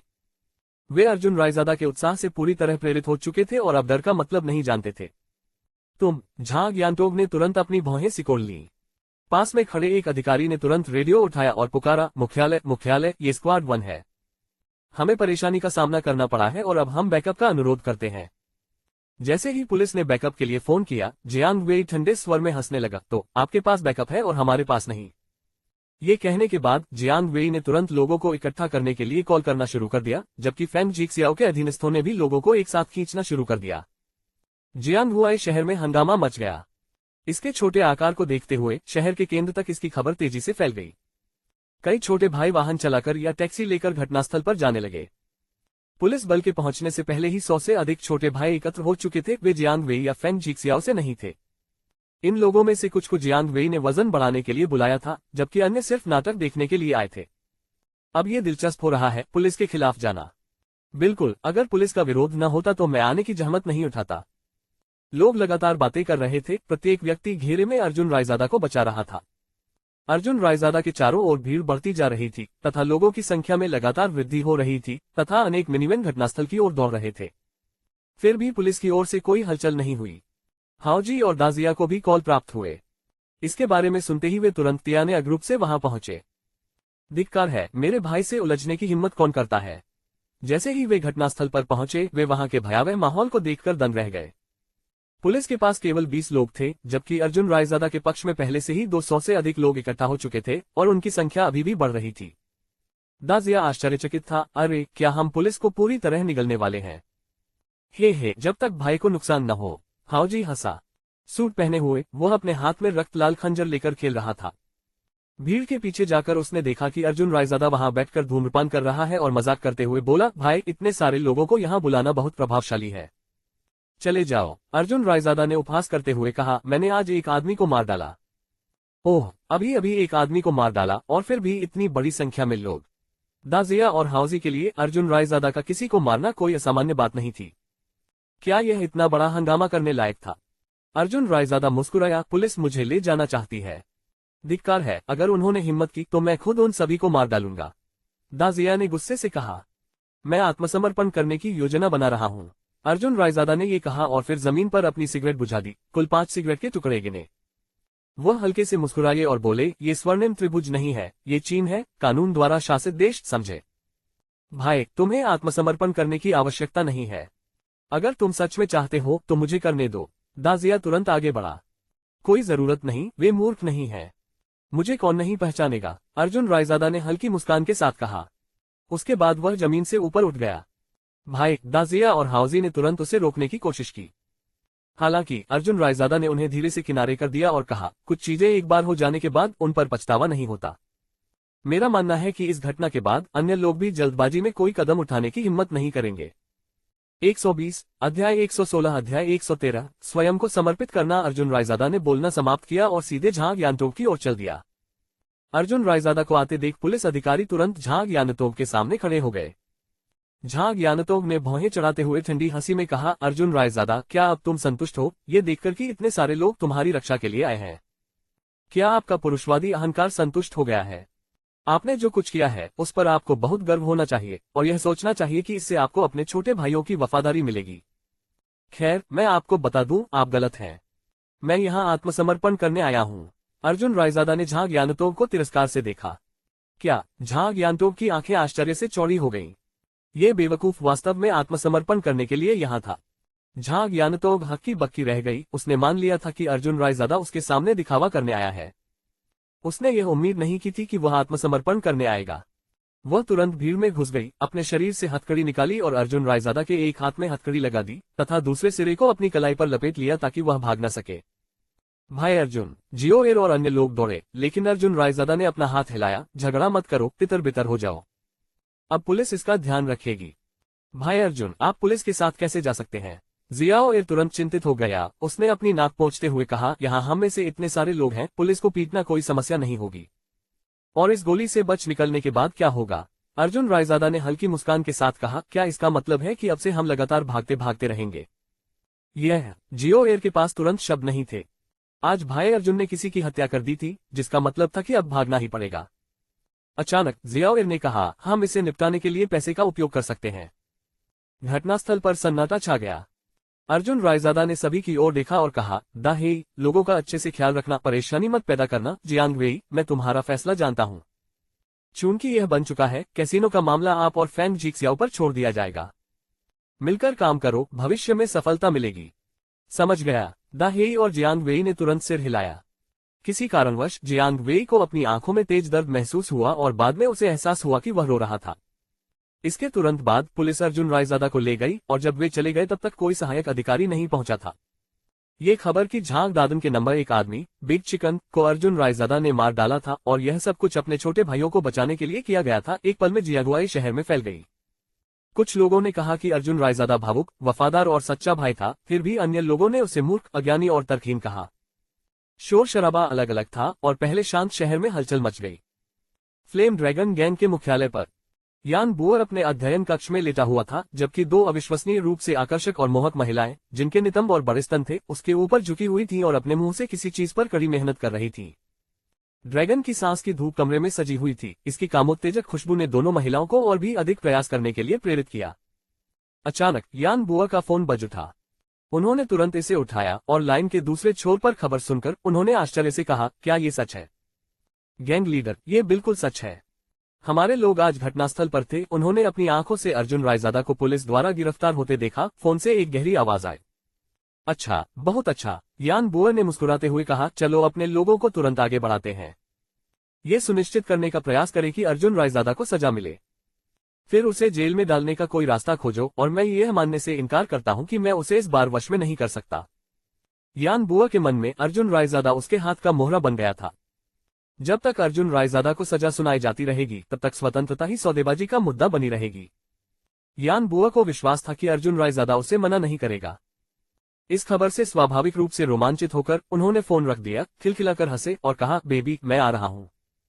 ये कहते हुए उसने एक महिला को उठाया और बिस्तर पर पटक दिया। अपने शिकार पर बाघ की तरह झपकते हुए उसने अपना लंच जोर से उसके अंदर डाल दिया। महिला की चुलबुली और भरी हुई पीठ ने यान बुअर की वासना को भड़का दिया और वह 30 सेकंड की लड़ाई में तब तक आनंदित रहा जब तक कि उसने अंततः सब कुछ छोड़ नहीं दिया। महिला ने यान बुअर के पवित्र जल को पकड़ने के लिए अपना मुंह चौड़ा किया। इसके बाद वह सफाई का काम करते हुए उसे पकड़े रही। अर्जुन रायजादा की गिरफ्तारी की खबर तियानिया ग्रुप तक भी पहुंच गई। उस दोपहर रियो बरोइरा पे छोटेऊ की मात्रा ओ अभी भी इस घटना से अनजान थी। लिन जिवेन को सुरक्षा विभाग से खबर मिली। कैप्टन काओ और उनके अंगरक्षकों की टीम उत्साहित हो गई। अर्जुन रायजादा की गिरफ्तारी की खबर सुनकर उन्होंने पूरी कंपनी में ये खबर फैला दी, जिससे यह बात आम हो गई। ऐसा प्रतीत होता है कि रियो ओबरोइरा पे छोटी ई की मात्रा, एना पे छोटे ऊ की मात्रा और अन्य लोगों ने भी यह समाचार सुना था और बाद में वे लिन जिवेन से पूछताछ करने आए थे। लिन जिवेन ने तुरंत कैप्टन काओ से बात की, जिन्होंने जिवेन को आश्वासन दिया कि खबर पूरी तरह से सही थी। इसके बाद लिन जिवेन ने पुलिस स्टेशन को फोन करके खबर की सच्चाई की पुष्टि की।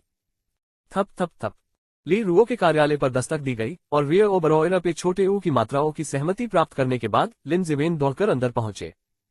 ली रुओ ने भौहें चढ़ाई और पूछा, जिवेन, इतनी जल्दी क्या है? श्री ली, ये भयानक है, अर्जुन रायजादा को गिरफ्तार कर लिया गया है। लिन जिवेन ने चिंतित भाव और तनावपूर्ण आंखों से कहा। क्या? रियो ओबरोइरा पे छोटे ऊ की मात्रा ओ लगभग सहजता से खड़ी हो गई। उसने आश्चर्य से लिन जिवेन को देखा और कहा, मेरे लिए स्थिति स्पष्ट करें, क्या आज सुबह अर्जुन रायजादा ठीक नहीं था? दोपहर में पुलिस उसे कैसे गिरफ्तार कर सकती है? यह इस तरह है। लिन जिवेन ने घबराहट में घटनाओं को दोहराया और उन्हें सुनकर रियो ओबरोइरा पे छोटे ऊ की मात्रा ओ सदमे में कई बार हौंफने लगी। एक हत्या और वास्तव में किसी का सिर कलम करना। ली रुओ को तुरंत चक्कर आने लगा और वह लगभग फर्श पर गिर पड़ी। सौभाग्य से लिन जिवेन उसे सहारा देने के लिए वहां मौजूद था, अन्यथा वह गिर जाती। ली रुओ जल्दी से चिल्लाए, जल्दी करो, किसी को गाड़ी तैयार करने को कहो, हम पुलिस स्टेशन जा रहे हैं। ठीक है। लिन जिवेन ने जल्दी से सुरक्षा विभाग को फोन किया। कैप्टन काओ और अन्य लोगों ने तुरंत रियो ओबरोइरा पे छोटे ऊ की मात्रा ओ की यात्रा के लिए वाहन तैयार किया। ली रुओ की कंपनी कार एक काले रंग की मर्सिडीज थी, जो एक आधिकारिक वाहन के रूप में गरिमापूर्ण और प्रभावशाली दिखती थी और उनकी स्थिति के लिए अनुपयुक्त नहीं थी। कैप्टन काओ और कुछ अंगरक्षकों ने तुरंत कार तैयार की और रियो ओबरोइरा पे छोटे ऊ की मात्रा और जल्दी से लिफ्ट में उतरी, फिर कंपनी लॉबी से बाहर निकल गई। रिसेप्शनिस्ट लिटिल मेई ने उत्सुकता से रियो ओबरोइरा पे छोटे ऊ की मात्राओं को देखा और आश्चर्य से पूछा, अरे मिस्टर रियो ओबरोइरा पे छोटे ऊ की मात्राओं इतने व्यस्त क्यों है? ली इतनी जल्दी में क्यों है? क्या कुछ महत्वपूर्ण हुआ? शायद। उसके बगल में एक लड़की दूध का डिब्बा पकड़े हुए बाहर आई। उसने कंपनी की वर्दी पहन रखी थी और उसके नितंब और छाती उभरी हुई थी। लिटिल मेई की तुलना में स्पष्ट रूप से कम सुडौल। हालांकि यही वह बात थी जिसने उन्हें अधिक युवा बना दिया। छोटी मेई ने चिढ़ाते हुए कहा, दूध देने वाली लड़की, तुम नीचे क्यों आए हो? आह लिटिल मेई, तुम बेवकूफ हो, मेरे बारे में ऐसी बात मत करो। जिनशिंग ने लिटिल मेई को गुस्से से देखा और कहा, उस कमीने अर्जुन रायजादा ने मुझे धमकाया, हम इसलिए उसे गिरफ्तार कर लिया गया। क्या आप भी गिरफ्तार होना चाहते हैं? आह लिटिल मेई दंग रह गई और अविश्वास से बोली, क्या आप कह रहे हैं कि अर्जुन रायजादा को गिरफ्तार कर लिया गया है? क्यों? वे कहते हैं कि उस कमीने ने किसी की हत्या कर दी। जिनशिंग ने गंभीर मुस्कान के साथ कहा, नहीं, कोई रास्ता नहीं है ना। अर्जुन रायजादा इतना मिलनसार है, वह किसी को कैसे मार सकता है? लिटिल मेई ने तुरंत अपना सिर हिलाया, अविश्वास से मिल्किंग गर्ल को देखते हुए कहा, आप जानबूझकर अर्जुन रायजादा की निंदा कर रहे होंगे। मैं नहीं हूं। अब कंपनी में हर कोई जानता है, जिनशिंग ने गुस्से से कहा। उस समय उपनिदेशक कियान बाहर निकले हुए पेट के साथ नीचे आए, लिटिल मेई को गर्व भरी आंखों से देखते हुए कहा, जिनशिंग सही है, अर्जुन रायजादा को जानबूझकर हत्या के लिए गिरफ्तार किया गया था, और श्री ली अब उस कमीने को देखने जा रही है। आह छोटी मेई तुरंत आश्वस्त हो गई। पुलिस स्टेशन के अंदर झांग यानतोग ने अर्जुन रायजादा को पूछताछ कक्ष में बंद कर दिया था। प्रक्रिया के अनुसार पहले उससे पूछताछ की जानी थी, फिर सार्वजनिक सुरक्षा अधिकारी अभियोजन शुरू करते और अंत में उसे सजा सुनाई जाती। झांग यानतोग पूछताछ कक्ष में बैठी थी, उसकी फीनिक्स आंखें अर्जुन रायजादा को घूर रही थीं, और उसने पूछा, क्या अब तुम संतुष्ट हो? कैप्टन झांग, मैं समझ नहीं पा रहा कि आपका क्या मतलब है, अर्जुन रायजादा ने हल्के से कहा। उसके मुंह में सिगरेट थी, वह एक कुर्सी पर बैठा था और उसका एक हाथ हथकड़ी से बंधा हुआ था। वह पूर्णतया उदासीन एवं हृदयहीन प्रतीत हुआ। झांग यानतोग ने दांत पीसते हुए कहा, कमीने, मैंने तुमसे कहा था कि हत्या मत करो, लेकिन तुम सुनते ही नहीं। अब जेल में अपने समय का आनंद लो। मुझे परवाह नहीं है, अर्जुन रायजादा ने उदासीन मुस्कान के साथ उत्तर दिया। तुम? झांग यानतोग ने मेज पर थपथपाया, फिर खड़ा हो गया। उसने अर्जुन रायजादा की ओर देखा और अचानक उसकी आंखों में थकान का एक निशान देखा, जिससे झांग यानतोग को झटका लगा। वह कैसा आदमी है जो जीवन और मृत्यु तथा जेल की धमकी का इतनी उदासीनता से सामना करता है? और उसकी थकी हुई आंखों में पीड़ा की गहराई झलक रही थी। ऐसा रूप पाने के लिए उसने क्या सहन किया था? झांग यानतोग का दिल अचानक नरम पड़ गया। वह अर्जुन रायजादा के पास गई, चाबियां निकाली और उसकी हथकड़ी खोल दी, और अर्जुन रायजादा के कान में फुसफुसाते हुए कहा, पूछताछ के दौरान जितना संभव हो सके सच बताने की कोशिश करो। मैं आपकी सजा कम करने के लिए आपसे अपराध स्वीकार करने की अपील करवाने की कोशिश करूंगा। धन्यवाद। अर्जुन रायजादा ने अपना सिर हिलाया। जहां तक तथाकथित कम सजा का सवाल है, अर्जुन रायजादा को इसकी परवाह नहीं थी। उसे विश्वास नहीं था कि कोई भी साधारण जेल उसे कैद कर सकेगी। उसकी चुप्पी इसलिए थी क्योंकि उसे अचानक एहसास हुआ कि जियागुआई शहर में ऐसे लोग थे जिनसे वह अलग होने को तैयार नहीं था और जो उसके अधीनस्थ थे। जैसे लियू मोमो, जैसे रियो बरोएरा पे छोटे ऊ की मात्रा ओ, जैसे फैंग जिक्सियाओ। आगे की पूछताछ व्यवस्थित ढंग से आगे बढ़ी। हालांकि जब झांग यानतोग ने अपने वरिष्ठों को सामग्री प्रस्तुत की तो निदेशक जेग ने उन्हें अर्जुन रायजादा के कबूलनामे के बजाय पुलिस की उपलब्धियों की सराहना करने के लिए बदल दिया। झांग यानतोग हक्का बक्का रह गया। अर्जुन रायजादा ने स्पष्ट रूप से कबूल कर लिया था। ये दावा क्यों किया गया कि पुलिस ने उसे पकड़ लिया था, और यहां तक कि उन घायल अधिकारियों का भी उल्लेख सामग्री में किया गया। टोन पुलिस को अपनी छवि स्थापित करने की जरूरत है। यह एक बढ़िया अवसर है ना? निर्देशक जेग ने हंसते हुए कहा। लेकिन अर्जुन रायजादा ने कबूल किया। हम सच्चाई को क्यों तोड़ मरोड़ कर पेश करें? झांग यानतोग ने हताशा में अपने दांत भींच लिए।